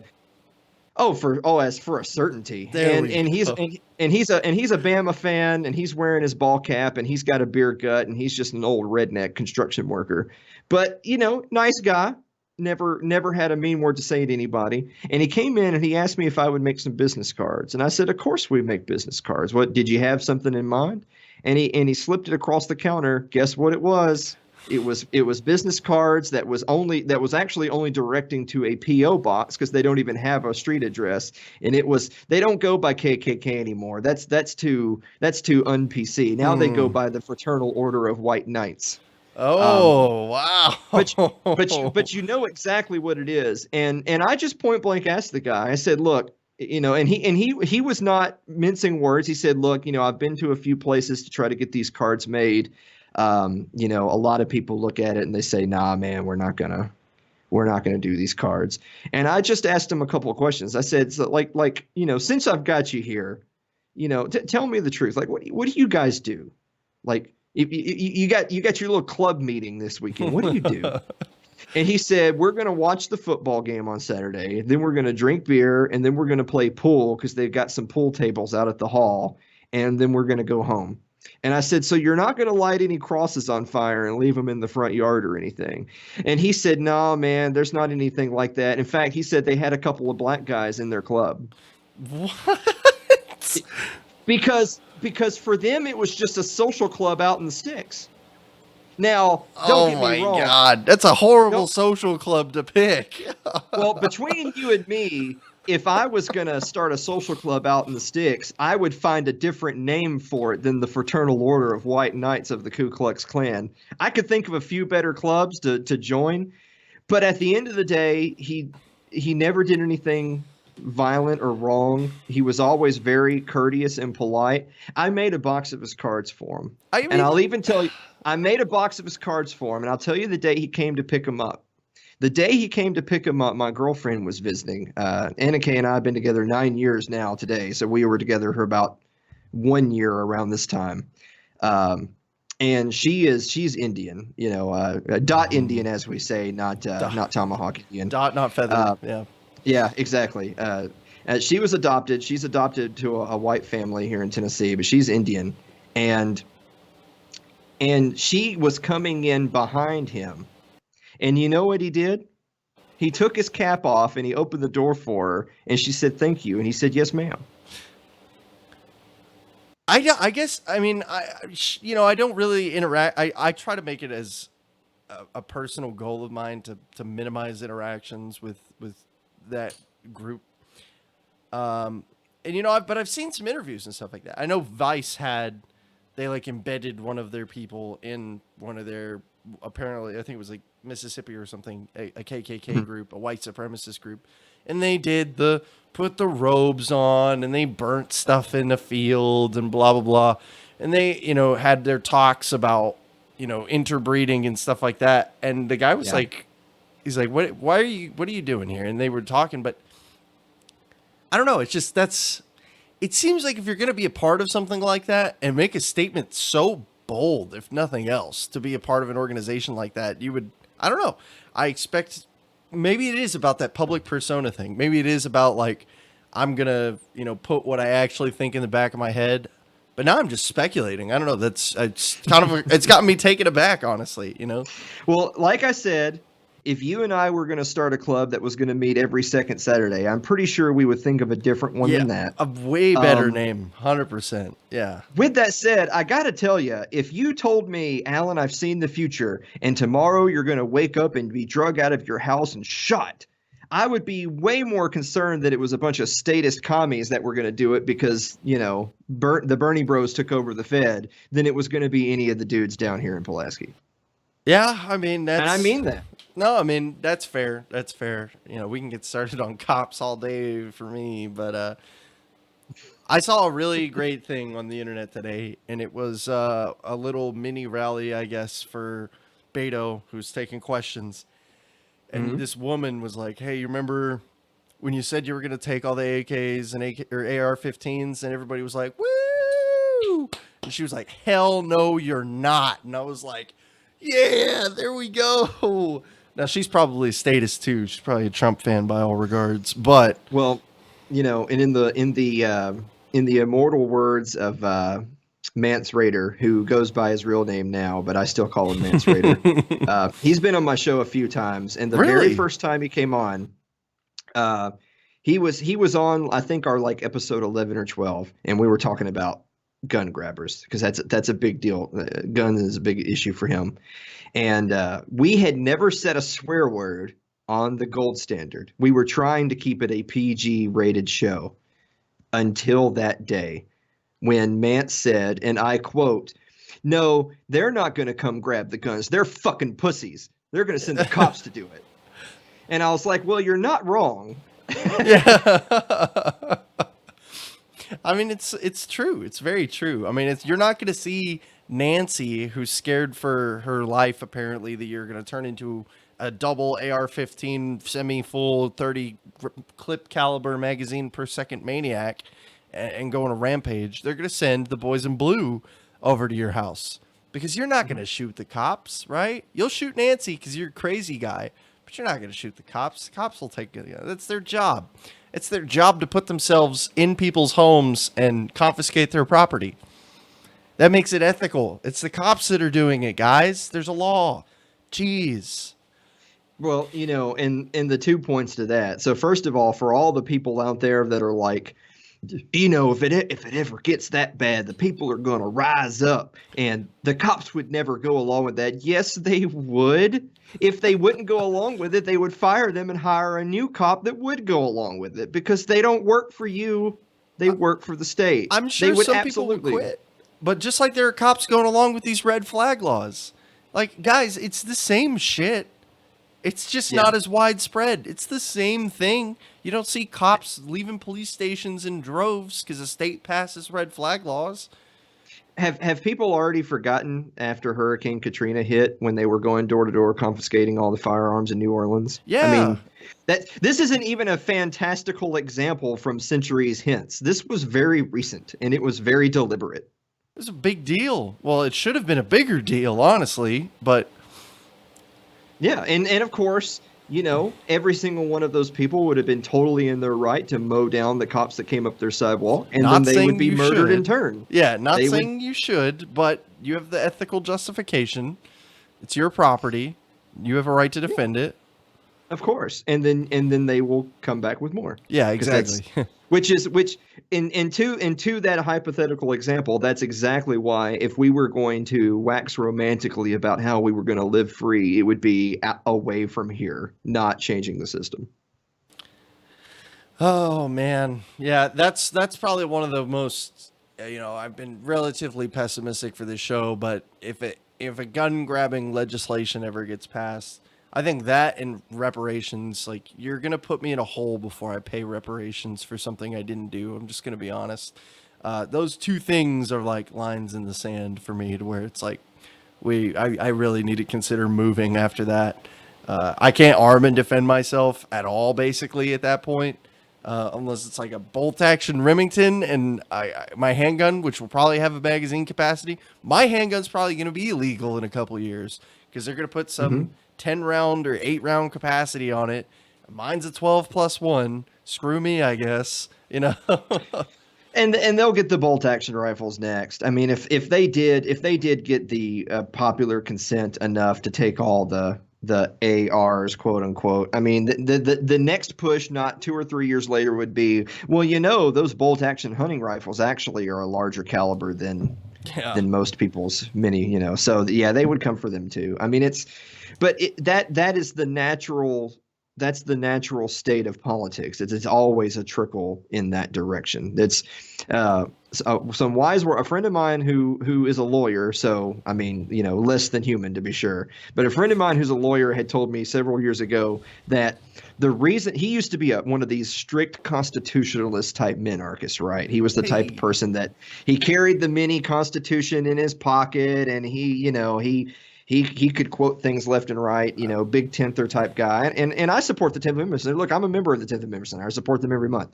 But the fact of the matter is that's who he was. And he went to law school so that he could argue exactly these points. And somewhere along the lines, he changed his mind. And he told me this is exactly what he said. He said, I changed my mind and abandoned all that when I finally had to come to grips with the fact that the way the system works is we have to be on guard 24/7, 365. And every single little piece of legislation, every ruling in court, every Supreme Court decree, we have to be ready to go battle it every single time. Whereas they can reintroduce that crap over and over and over again, because as you full well know, it's way harder to get something repealed than it is to get something passed. Yep. So they can introduce the no ARs for Christian bill 100 times, and if you defeat it 99 times and miss it once, guess what, buddy? You're in trouble. Yeah, that's it. And a lot of laws are done that way. I mean, it's a battle of attrition in most causes. You push the Overton window, and I mean, Yep. it was literally 4 years ago, guys. No one's coming for your guns, everybody. What happened after, I mean, this is really when it started kicking off, in my opinion, but after the nightclub shooting in Miami.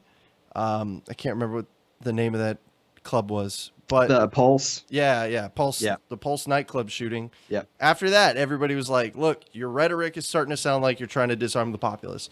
Nobody's trying to take your guns. Fast forward a couple years. Hell yes, we're going to take your AR-15s and AK-47s. I mean, look, Yes. you can debate the slippery slope fallacy as much as you want, but we were fucking right. I mean, what?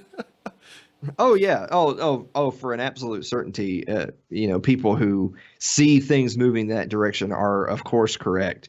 But again, I can't really stress enough that like take just the last elections, last couple of election cycles as an example. So the Republicans had the House, Senate, and presidency, right? And then with Trump in office, they started to nominate Supreme Court justices. You got what was it, Gorsuch and Kavanaugh, right? Okay.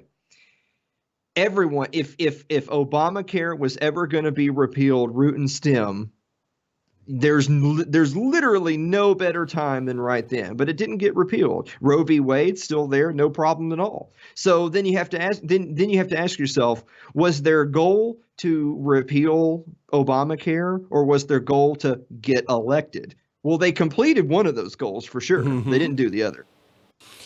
That still blows my mind. Not that I wanted a full Republican government to just run away with the system or anything, but it just shows you how that party is so broken. Like, make fun of the Democrats as much as you want. The Republican Party is so broken. Well, and again, I can't stress enough. I think it might have been Michael Bolton, the founder of the 10th Amendment Center, that had said on the show that at the end of the day, the moment that any politician at any level gets sworn in, House, Senate, executive, whatever, the moment they get sworn in, their job the very following morning is to win re-election. Their job was never to get anything passed to help their constituency. Their job was to raise money and get reelected. And they did it once, and they're going to start working on doing it again, because that's how the game is played. So, when you come to those type of realizations, like, like you're thinking like anarchy and anarcho-capitalism or whatever, like those types of things take a lot of serious study. You got to read a lot of books. You have to take a lot of thought to really decide if that's the type of philosophy you subscribe to. I don't judge the average Joe on the street for not being able to recite a bunch of Spooner, right? But the average Joe on the street can at least see some of these things we're talking about now. Like, well, they had all the tools, but they didn't pass this or repeal that.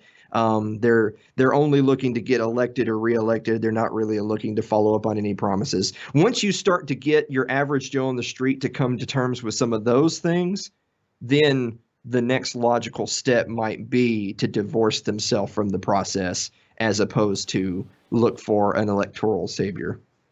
I was having a big ethical conversation in the wonderful Patrick Smith's of Disenthral's Discord server with some gentlemen, and we sat there and talked for hours about being boisterous, talking philosophy and ethics and whatnot, and getting all convoluted with that. And at some point, we were trying to answer just some very simple questions about what an ethical system is, to try to explain it to the layman and in some terms, to make ethical voluntarism make sense. And then we all came to the conclusion that you can't just walk up to somebody and make voluntarism make sense, because you have to understand all of the underlying principles and ethics and why these rights are important and why they get defended and why this isn't a right. And all of that requires education on what is a right, what does it mean to be an ethical person. And it's just this, it's basically, you need an entire course on philosophy and to read the last 100 years of philosophical history. And then, yes, okay, cool, we're on the same page, and this is why we do this. Wait, hold on a minute, Christian. Are you trying to tell me you can't win all the converts over by telling them that you're fiscally conservative and socially liberal? No, you Is can't that win everybody over that way. Yeah, because that's not an answer. That doesn't mean anything until you define Yeah. what that is. Yeah, you're exactly right. That doesn't mean anything. And you know, and a lot of people too who spend way too much time in the echo chamber will say that, well, you know, people are really libertarian. They just don't realize they are because when you talk about freedom and liberty, they're like, "Yeah, man, I'm for that." No, they are not. They Most people have the things that they want and they'll get it however they can get it. And if they're told that, you know, breaking a few eggs to make an omelet, in this case the eggs being you and me, they're going to have their omelet. You are crazy if you think that the average American is a liberty loving patriot. You're out of your mind. No, if you give them one agenda and you say, we can pass this political agenda you care so much about if you let us throw this family you know nothing about into a pit of sharks, and they would 100% pass it. Well, maybe not 100%, but you get what I'm saying. The people that those policies affect or that their rule affects are not as important as their ideas are to them. And that is something that is automatically incongruent with a voluntarist society. My ideas and opinions are not as important as your rights. I can think it is detestable for you to wear a tie that isn't perfectly tight and knotted every time. But I can't I can't make a law that says that you must do so because I don't like it. And obviously, this is libertarianism 101. But there are so many people who don't understand that on both sides that how are you supposed to get any other conversation or ethics or the nuances? How are you supposed to explain the nap to someone who can't even say, what do you mean I'm not supposed to force my will over somebody with threat of violence? How is that wrong? Yeah, and because again, you know, in their minds, they would be thinking to themselves, well, okay, we'll do the nap, except for if you're denying me what I think is a right, then you violated the nap, therefore I can blow your brains out. That's how they would see it. You denied I'm me not free saying- health care. Exactly. And of course, obviously, I think they're wrong, and obviously, positive rights are not rights. But Yeah. but they would. I'm just simply saying they would see it that way. So even if on a basic level they agreed with what you said, in their minds they would be thinking, but I can't go on living without, someone's got to pay for my insulin. I can't pay for it, so you're trying to kill me, so I can kill you. And they would totally justify that. They wouldn't even lose any sleep at night thinking of it that way. No, in fact, they'd probably sleep better knowing that they now have a clear enemy in you, the one who won't pay for their insulin, you monster. You know, you never have to go very far. I tell people all the time is that in all of us, we're guilty of this too. Is you spend too much time in the echo chamber, and you do Liberty After Dark. I do the Gold Standard, and I've talked to a lot of really amazing, intelligent people, and we have our communities that we try to grow, but if you ever need a reality check, go to Walmart, especially at night. Go into the comment sections of some breaking news from Fox or CNN. I'm not even getting into the quality of their news. I'm saying go into the comments underneath the report. Oh, no. And, oh, yes. I'll tell you what. So John Miltimore, who's an editor for Fee, the very first thing I ever had published by Fee, he had told me, Alan, don't read the comments. That's just friendly advice to you as a guy who's recently picked up writing. We're publishing whatever this thing that you wrote is. Don't read the comments. And the point being is that, look, your comment was the article. That was you got like a whole 1,200 word comment. It was called the article. You don't need to make any more comments. The people in the comments where when you write, 1,400 words talking about how you think we're in a bubble economy and it's about to burst, and their comment just says wrong, stupid cuck, like that's just wind. That's just noise. Your comment was the article, so be content with that and move on. Don't read the comments. But the whole point of this little spiel is look, if you ever get to thinking that libertarians make up 30% or some crock of crap like that, go read those comments, my friend. You will find out really quick that's a little bit too high. Yeah, I think it was the poll that I was talking about was from, it was like people who identify as libertarian. If you first explain to them that are you fiscally conservative and socially liberal? It's that whole ploy. If you then explain that that's what libertarian is, they'll say, oh, well, that's me. Haha.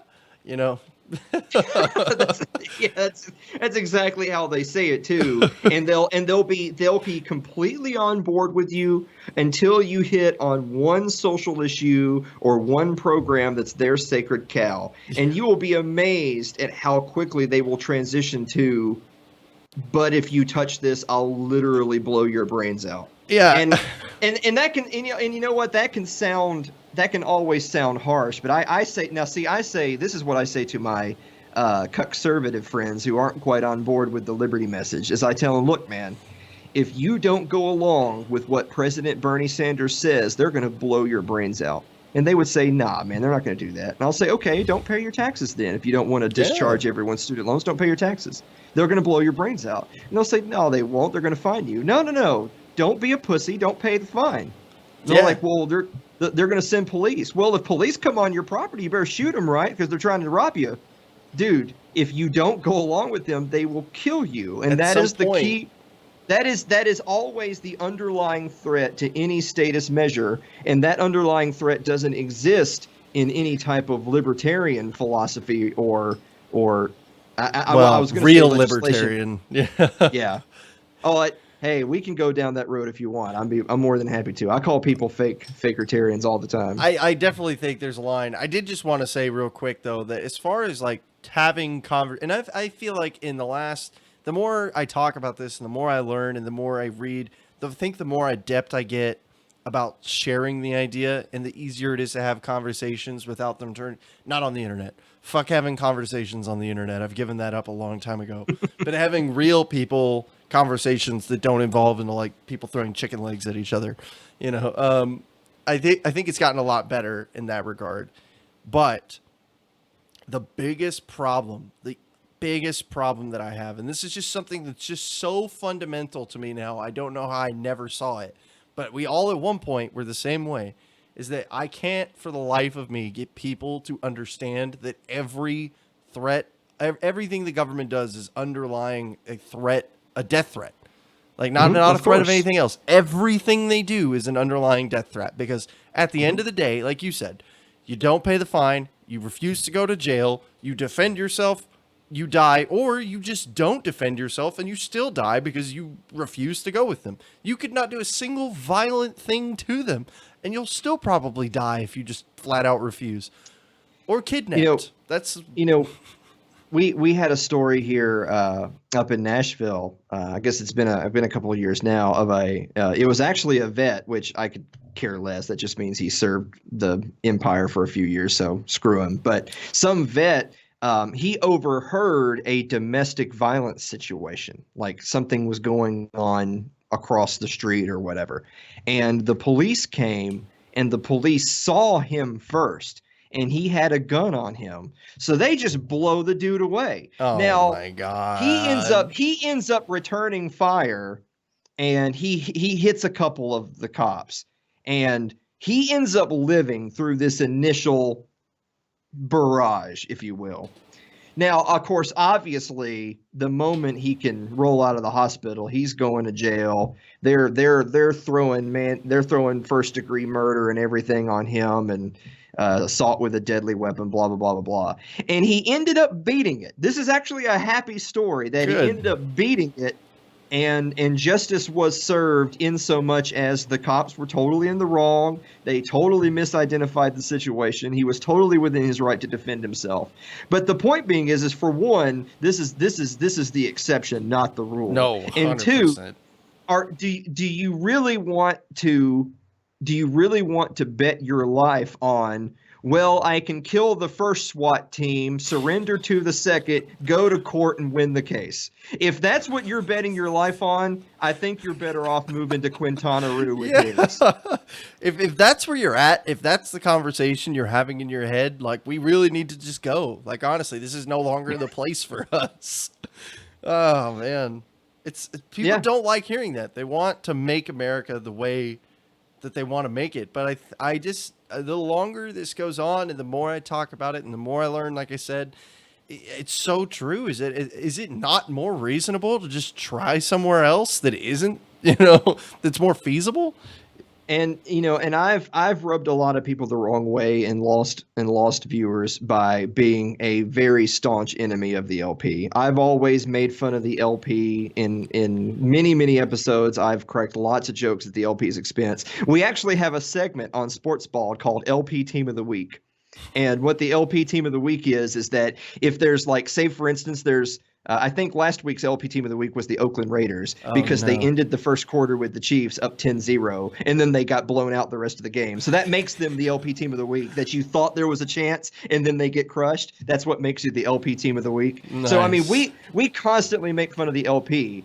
And I rightfully make fun of them because, one, in my mind, they're a joke and not libertarian. That's the biggest problem with the LP is a whole bunch of them are not libertarians at all. They need to get that word out their mouths, as they say. And the second problem is that if you think that, like, we're even in a world where, oh my God, you guys, we better affect some real change or else, like the or else being we're doomed to a state of slavery. Like, if that's what you think, then you need to be playing an exit. Yeah. It's like Stephen Hawking's before he died. He was like, forget trying to save the earth, guys. We just need to get the fuck out of here. And I mean, that's like, yeah, I mean, I 100% support that idea. It's like, I mean, not that we shouldn't try to preserve the earth, but at some point we are going to reach critical mass and there's no amount of renewable whatever that's going to keep 20 billion of us from destroying the planet. So we need to figure out a way out. How do you get 20 billion people off of a floating space rock? Well, look at it this way. I take the opposite view. So this is Saturday the 21st, and UT got crushed by Florida today. So I've been hearing a bunch of UT fans, University of Tennessee, saying, let's actually all increase our carbon footprint so that the state of Florida is underwater. Oh, that's what they. No, look. I don't even want, like, that's a whole other subject I want to go into. Oh, like, no, yeah. I'm going to love eating meat. I'm going to love transporting myself with a vehicle that consumes gas. And if for some weird reason I can't do that here, I just need to go somewhere that I can. Yeah, I was just bringing it up for the whole exit analogy. But no, I've made no friends with the LP. Would not consider them my enemy either. I think they have a purpose that they aren't fulfilling. And so I had this conversation once with somebody, is that if the LP has to exist, if we just have to have an LP, you could still run candidates, whatever. I want you to run NAP compliant candidates like Patrick Smith did with the governorship in Texas. I think he did an amazing job with that. Absolutely fantastic. If we could run all candidates like that, they don't have to win at all. None of them have to win. They can just be educators like he was. And that's what I want, is I want the LP to be the marketing team. You don't focus on winning. You don't have to do any of that. Don't put legislation out there or make plans and policies because you think that's going to get votes. You're never going to win. Market real libertarianism. And then you don't have to win. One year it becomes 3%. The next year it's 4%. And then 5%. And the next thing you know, parents start being libertarians and raising libertarian children on a larger scale. And it's this, we're playing the long con here, guys. Like, stop trying to get elected tomorrow and just be the marketing team.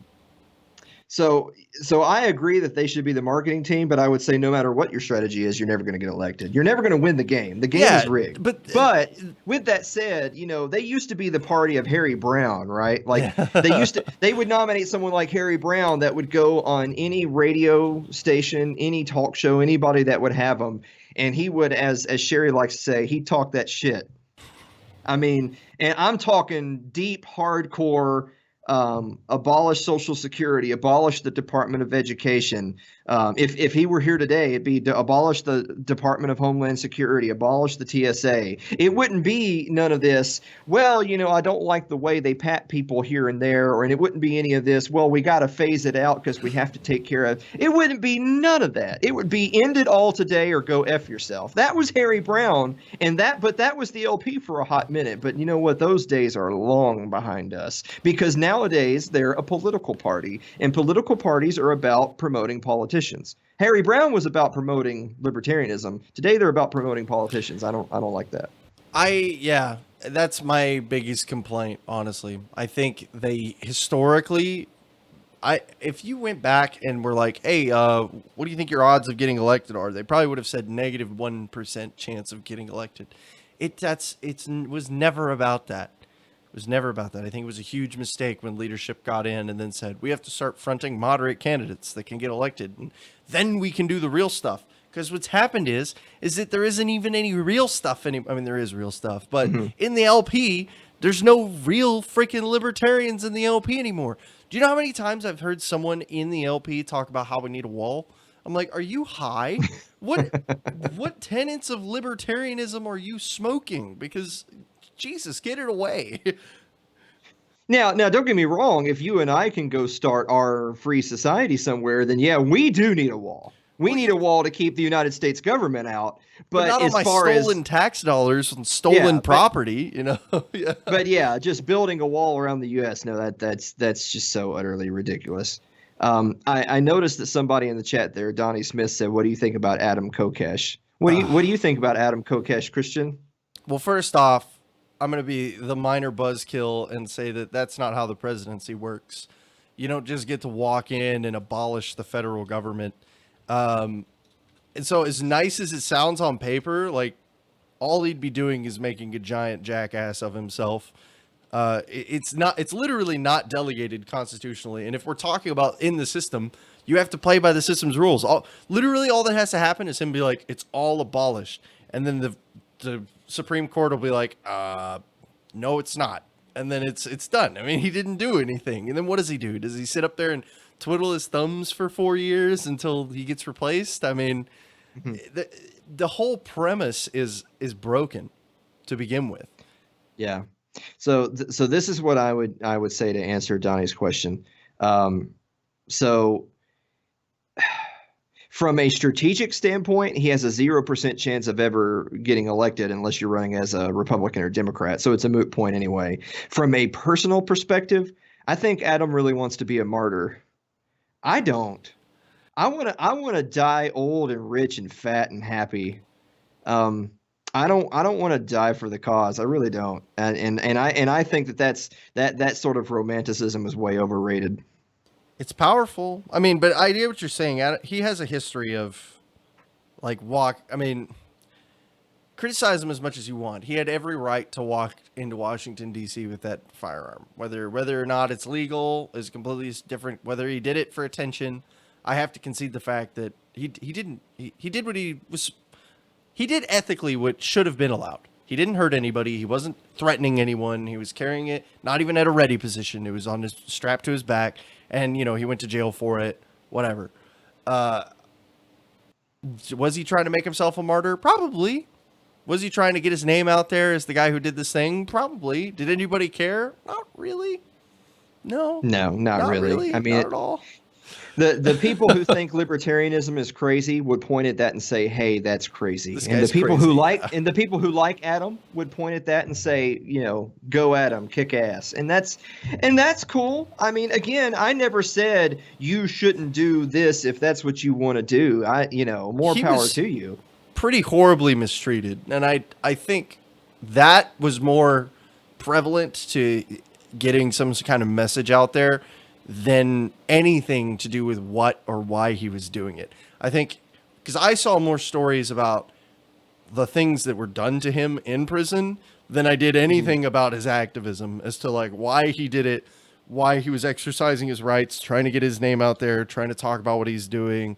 Because, he was the one who did the roadside activism too and stuff like that. Mm-hmm. And do I appreciate where his heart is at? Sure. I think I'm not even going to sugarcoat it. I think it's completely ridiculous, the idea. Completely ridiculous. So I look at this sort of the exact same way as what was Peter Schiff's dad's name? Was it Adam? Was it Adam Schiff? Was it Adam Schiff? I forget. I'm terrible for not remembering. But Schiff's dad, he died in prison for quote unquote tax evasion. But he was taking that principled stance of, hey, taxation is theft. I'm not going to pay this. Okay, great, whatever. it is what it is. And if someone out there was inspired by his sacrifice, then I suppose that's all well and good. But again, I take the Higgs approach, which is if you're him, if you're a relatively well-off investor or financial guy, and you've made some money in your day, and you have the means to escape or start again elsewhere or leave the country, and you're deciding between should I be a martyr for the cause or should I pick up my wife and kids or whatever and get the heck out, dude, get the heck out. Like I don't even know how this is a conversation. Like, dude, get real. Like I would much rather have a whole bunch of cowardly running for their life alive libertarians to spend my time with than a bunch of martyrs. Irwin Schiff was his name. Irwin. Okay, yeah. Irwin Schiff. But he was very much, this comes back to what we were talking about earlier. He was very much a romanticization of the idea of we can fix America. And I think, like you said, I think it leads into this dogmatic idea that we should be putting that above us. This landmass, this geographical landmass is not as important as you are. I promise. We have our allegiances. I love Texas, blah, blah, blah. If Texas had to disappear tomorrow and it just became Oklahoma, giant Oklahoma, I had to pick that over my friend's life. Sorry, this landmass means nothing to me. It's just more like a meme than it is anything else. The United States as a geographical border, as an existence, is not that important to me. The only reason it is because it rules over my life. Otherwise, I wouldn't give two shits about it. I'm not a patriot. I don't love this place. America's not the greatest country on earth, et cetera, et cetera, et cetera.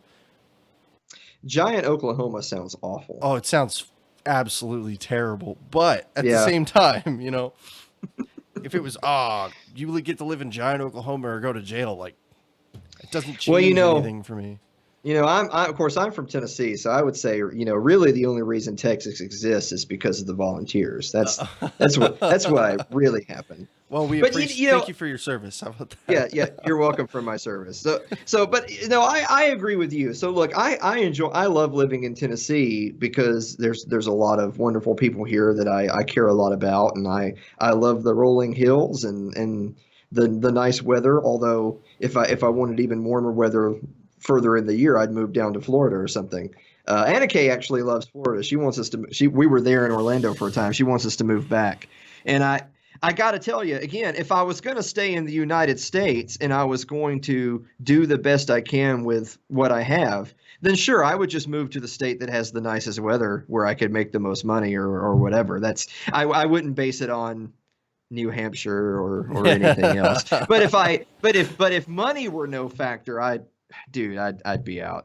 I would move to some tropical paradise somewhere where they're just as corrupt as the feds, but they're openly corrupt. And if you just hand them a couple of hundreds, they say, "All right, move along." And if that's a voluntary exchange between you guys, then screw it. Yeah, I mean, in essence, that's exactly the way it is here. They would just call it property tax or sales tax or whatever tax they want to call it. But in essence, it's basically the same system. So if I have to choose between which banana republic I'm gonna pay bribes to live, I'll go live in a tropical one. There was a quote from somebody that said that it was like, I want to go live on the island of a dictator. And they were like, why would you ever want to go live on the island of the dictator? And he's like, well, then I just pay him for my mansion and just give him some exuberant amount of money and he leaves me alone because I'm funding his army.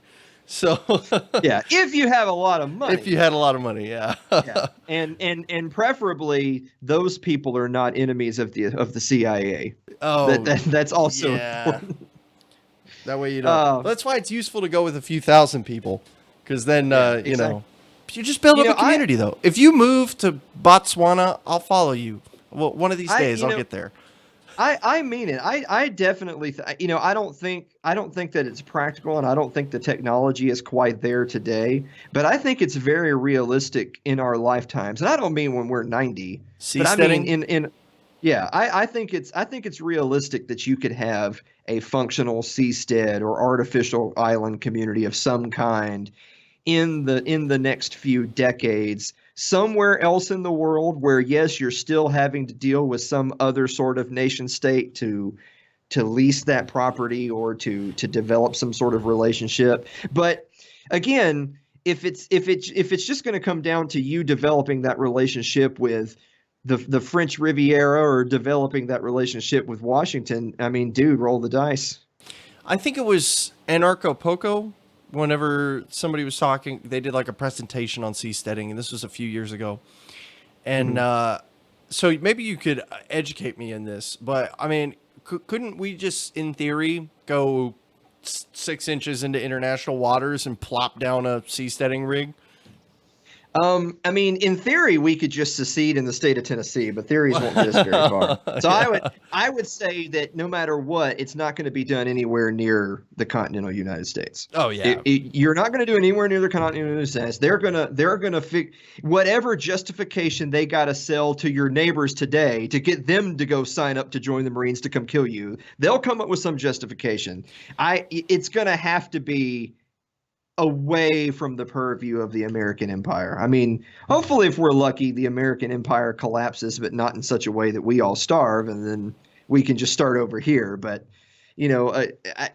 again, it's more that I could see it being at least a possibility in the next generation, perhaps more so than I'm not saying that that's a great idea. Let's go sell everything we have today. I'm just saying that we live in a world. I mean, like look at it. We all got the, I'm an old man.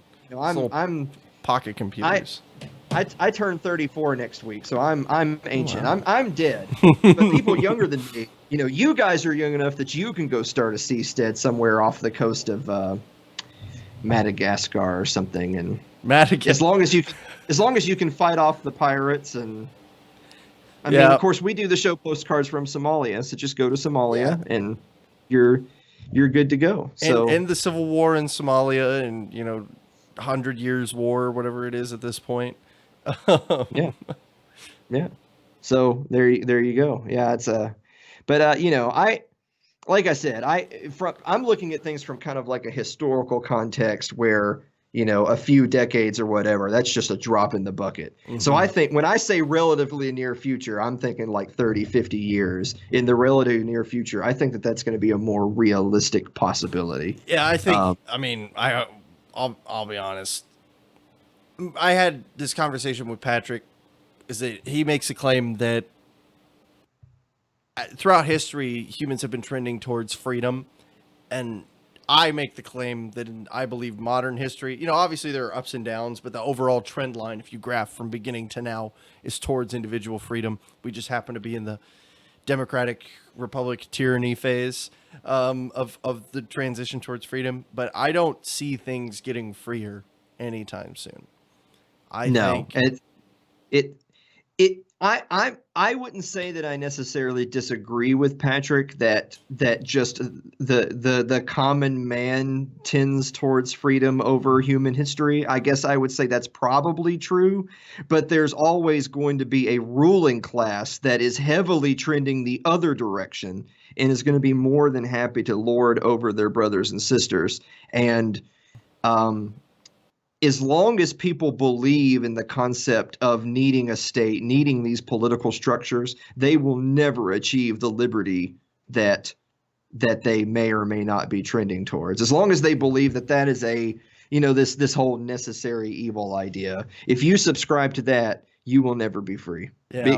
Because there's one of my favorite quotes from Milton Friedman, those really awesome like appearances he did at college campuses and when he was on Donahue and all those for the Milton Friedman fans out there. And I'm not saying I necessarily love Friedman as an economist, but he was an amazing speaker and an amazing debater. And he had I think it was the first or second, maybe the second time he was on Donahue that he was basically talking about this idea of, well, we just got to get the right people, like you just elect the right people. We all go get out the vote and everybody's going to be free and happy.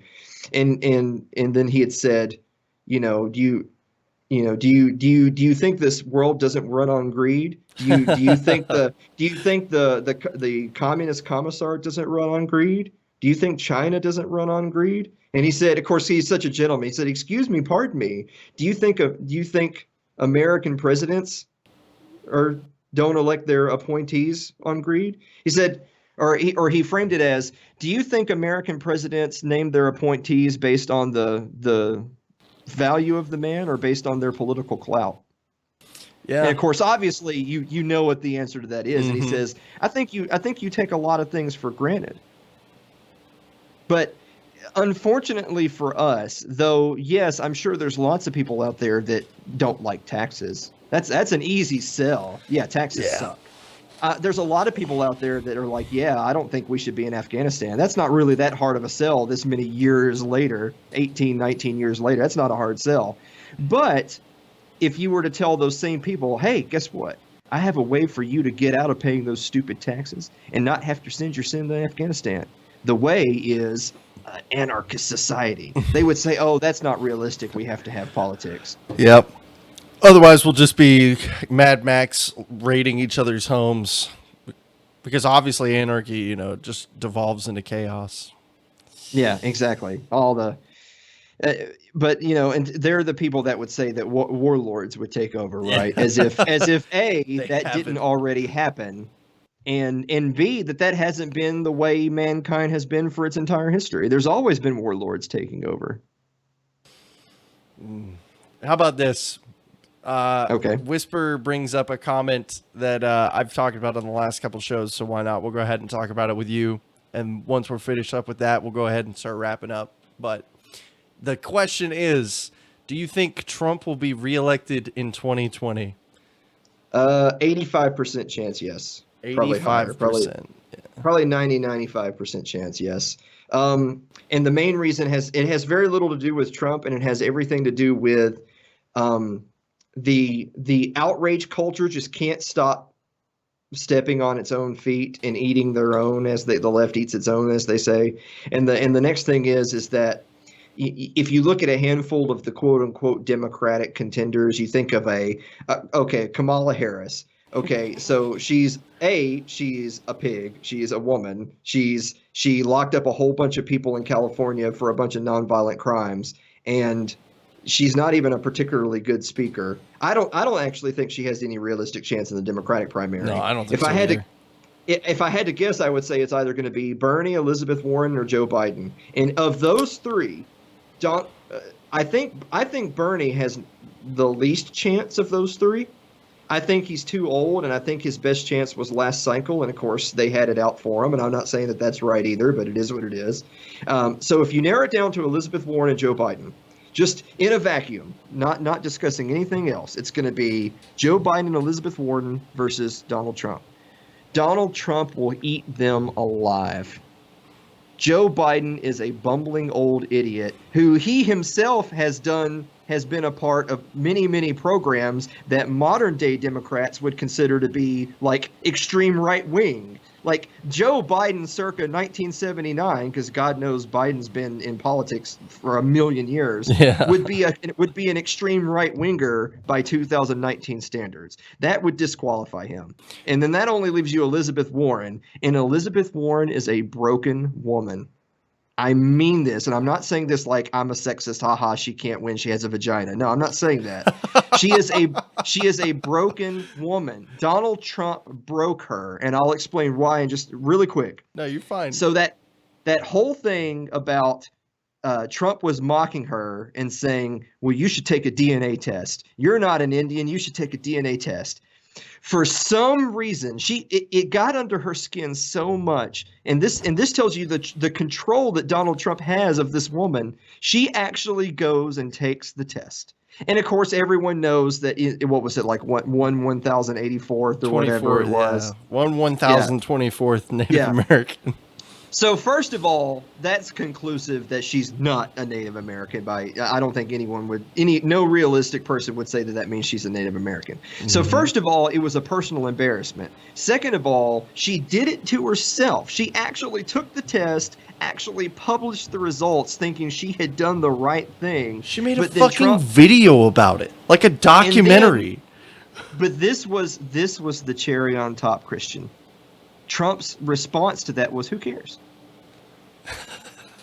And so just instantly dismissing what was to her this career-defining moment, she is a broken woman who would be crushed in any challenge to him. And I'm not saying that I hate Donald Trump. I hate all politicians. Trump is a joke. He's a monster. I'm just saying, purely in this vacuum, she is a broken woman, and he would have a field day with her. Here's my only contrarian point to that. Okay. Is that primary debates matter. Primary debates do matter because they are the ones that is shown that polling and primary debates and getting out on the stage and putting on a good performance is very important.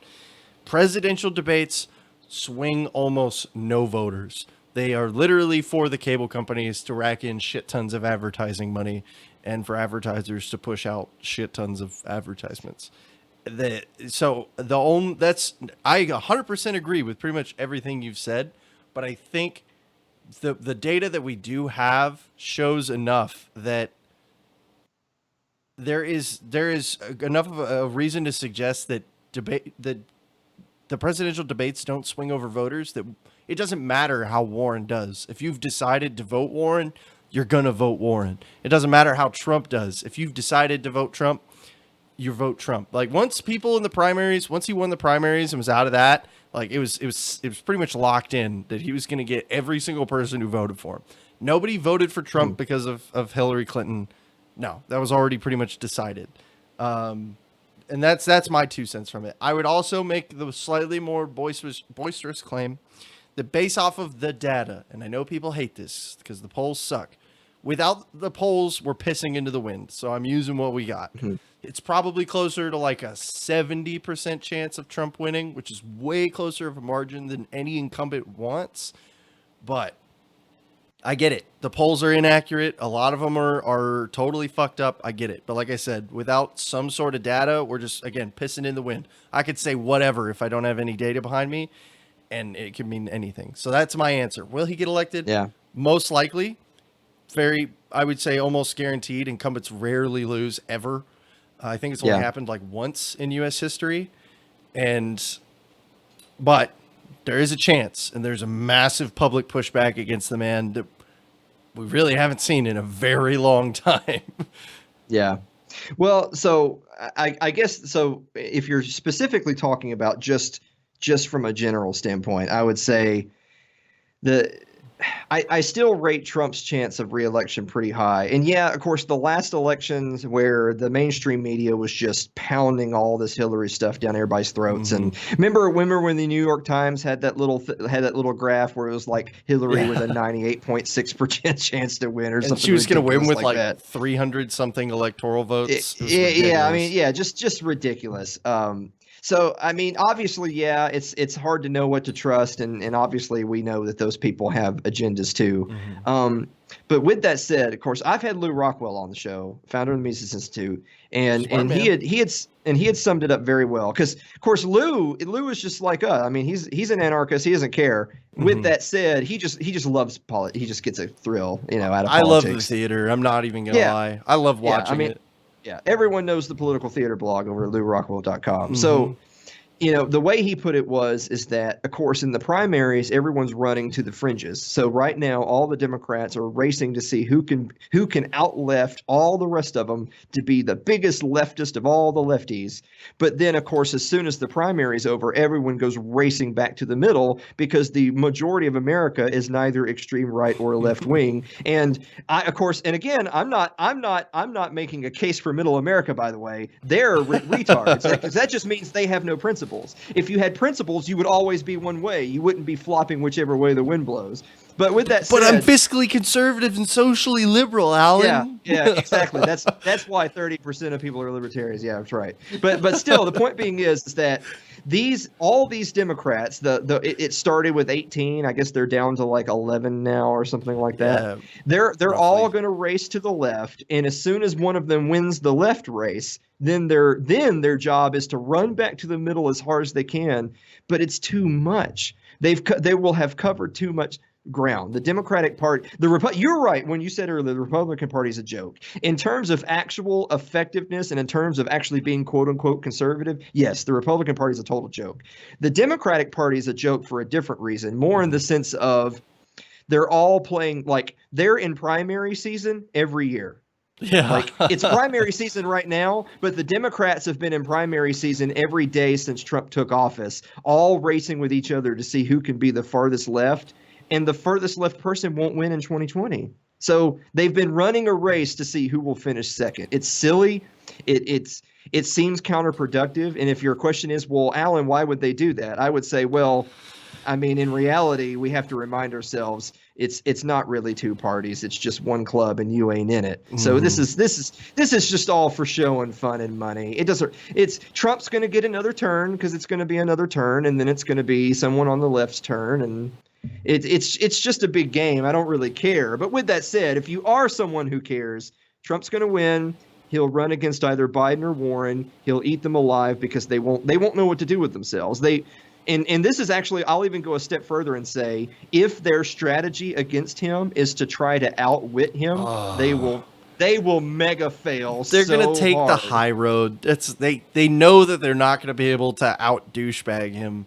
So they're going to try to take the high road, and it's going to be the most preachy, condescending crap you've ever seen in your life about how we need to be better than this. And he's going to laugh at him and be like, look at her nose. Her nose is so small.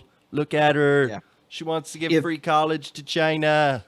Yeah, if Warren wins, he will pound her into the sand with the "you lied on all your applications" with being a minority. And if Biden wins, he will pound him into the sand saying, "You and Obama threw more brown people in camps than I ever did." Yeah, and he'll be technically correct, by the way. Yeah, although he's still a piece of shit.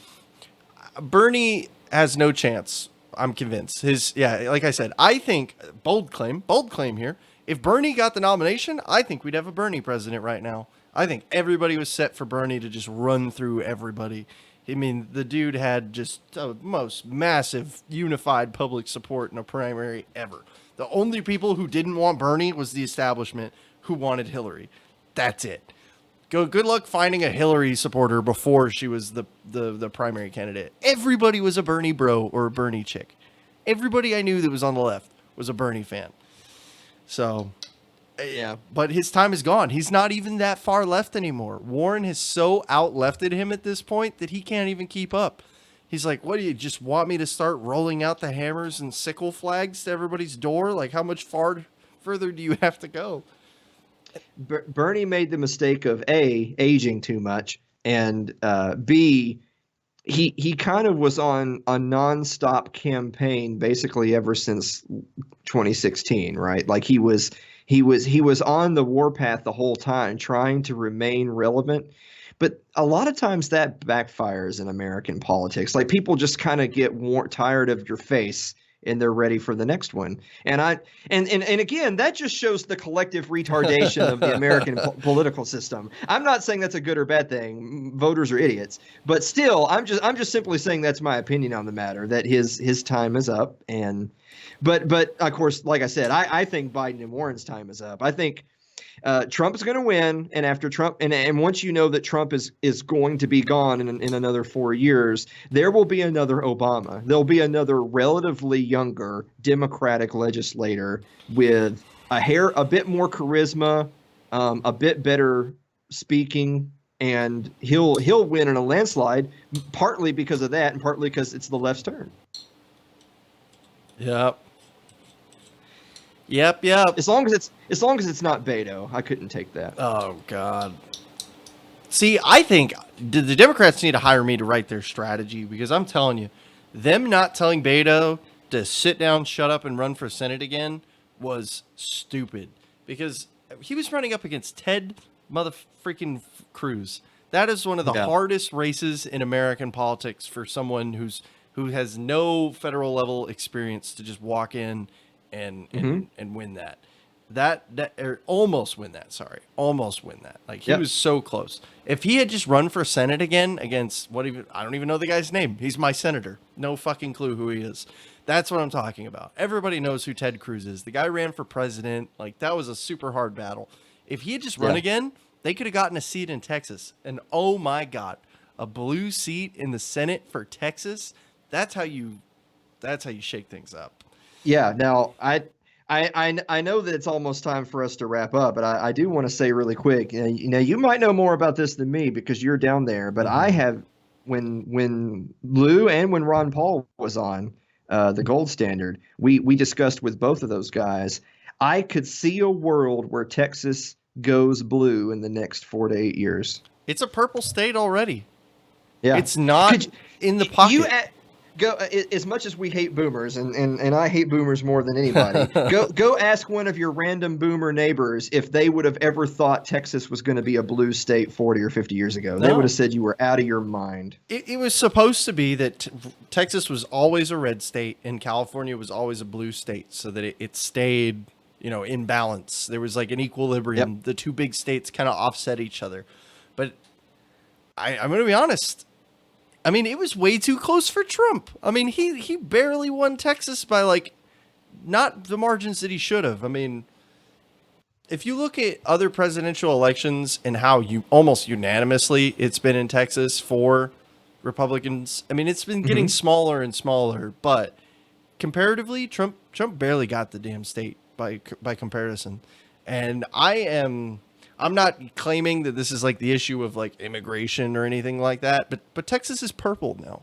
It's not a clear-cut red state. There are massive Democratic communities in Texas. So, Yeah, and that's So concerning.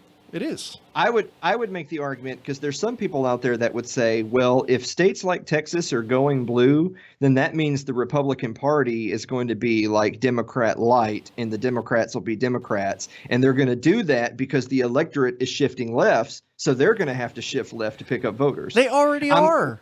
Hold on a second. What I'm going to say is that is only partially true. Okay. The more correct analysis, in my opinion, is that people are shifting left and Democrats are picking up traditionally red states because the Republicans aren't actually conservatives. They are already. You have a leftist party and a further leftist party. Yeah. If the Republican Party took a hard right turn today, they would actually do better, not worse, over 3, 6, 9 election cycles because more electorate would shift back right, and because they would identify with the party more. The reason why Texas is going blue is because the random yeehaw Texan who wants to be conservative doesn't see a conservative party to vote for. Yeah, there was a lot of non-voters in Texas. Not for the Senate though. That was big turnout for Senate vote because everybody cared about that one because they really did not want Beto being in the Senate. They didn't really want Beto, but as you pointed out, he was damn close. Yeah. For a drunk driving burglar Democrat who wants to take your gun to just go swooping into Texas and challenge Cruz and come that close to winning, yeah, you better believe it. He should run again, and he would probably win, and most certainly in an easier district to run for, or get for a different seat. Maybe he runs for the House instead, whatever. Well, no, yeah, he could just run for the Senate again. Because this cycle we've got someone coming up for the vote, and he doesn't have the public support like Ted freaking Cruz does, Yeah, and of course, again, it's not that I care at all about politics. It's more just the fun of discussing the theater of it all. I can tell you the same thing happens in Tennessee. So Tennessee has traditionally been a red state. Of course, obviously, Al Gore ran against George Bush. 2000, he did not win Tennessee, even though that was his home state, and that was at the time considered a big deal. I didn't think it was that big of a deal because he was a Democrat and Tennessee was a red state, so I just assumed he would lose. And I get that, yeah, he wanted to win his home state and he didn't. But with that said, look, a lot has changed in the last 10, 15, 20 years. Tennessee will very soon probably be a blue state as well because all of those Californians who are fleeing LA and San Francisco because it went too left are moving to Nashville and Memphis and Knoxville, and they're bringing their politics with them. It's a crazy idea to think about. I mean, I was having this conversation with my dad the other day, and I was talking because he knows I do the shows. We were talking about politics and whatnot, And he asked me, he was like, so what do you think about all this? And I was like, well, I mean, one of these days, Texas is going to be blue. Florida will be consistently blue. Most of the swing states are trending bluer. A couple of them are still up in the air, but I don't know, man. Like, the Electoral College is the most concerning thing for me about Trump, because some of the margins he won those states by were way too slim. Like, he's probably going to lose Pennsylvania this year. He's probably going to lose both the Carolinas this year.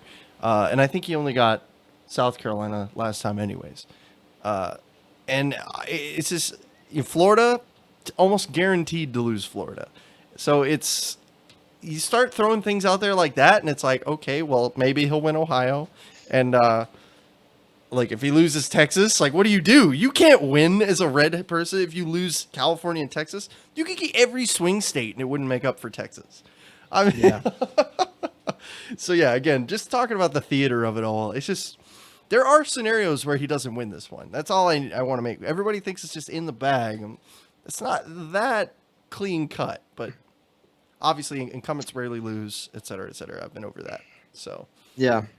Well, like I said, if the Republicans were an actual conservative party and were actually, concerned with advancing conservative politics at a federal level, then they would take a hard right turn now, knowing that would probably cost them in the short term, but they would regrow the strength of the party in the long term, because it would be viewed as an actual, genuine alternative to a leftist party, as opposed to what Michael Malice always says is that conservatism is just progressivism driving the speed limit. Yeah. Oh, that's a good quote, actually. Yeah. Just for my last thing on that, I will just say that as much as I hated the Tea Party, that's what the Republican Party needs, is they need another Tea Party. They need another hardline group of, we stand for this is what we do, blah, blah, blah, instead of, well, I mean, Obamacare wasn't that bad. Now that he's, Yeah, well, I mean, to that point, you look at the Tea Party. What was mainstream Republicanism's view of the Tea Party? It was fight it off and then co-opt it. Exactly. There was never, and the fact that they felt the need to fight it off and put it down as a challenge just goes to show you that was not a part of their strategy. Taking a conservative bent in their politics was not a part of the plan for the Republican Party, and they're reaping what they're sowing today. Yep, it's finally starting to hit them. But, well, Alan, I think we've been going for about 2.5 hours now. I know. It has been a great conversation. Don't get me wrong.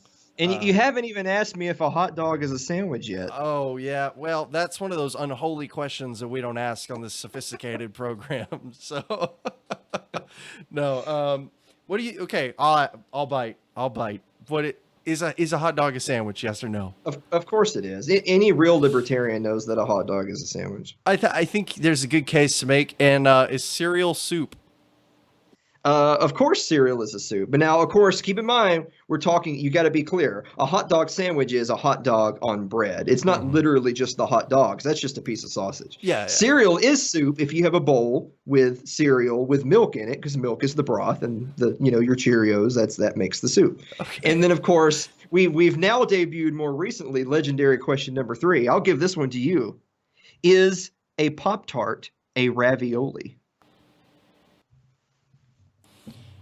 Is a Pop-Tart a ravioli? If a Pop-Tart's a ravioli, a filled donut's a ravioli. So I'm going to say no.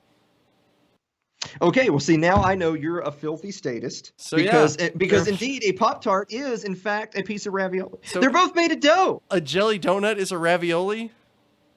Well, that's a donut. A ravioli is one piece of it's one pocket with the contents in the middle. Yeah. And a Pop-Tart is one pocket with the contents in the middle. Isn't a donut one pocket with, say you don't have the hole in it, okay? You have a pastry then, a filled pastry.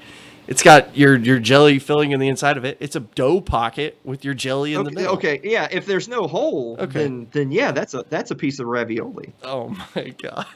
Absolutely. All right, we're kicking you off, Alan. You're done. All right, none of this commie ravioli crap on my stream. So, oh man.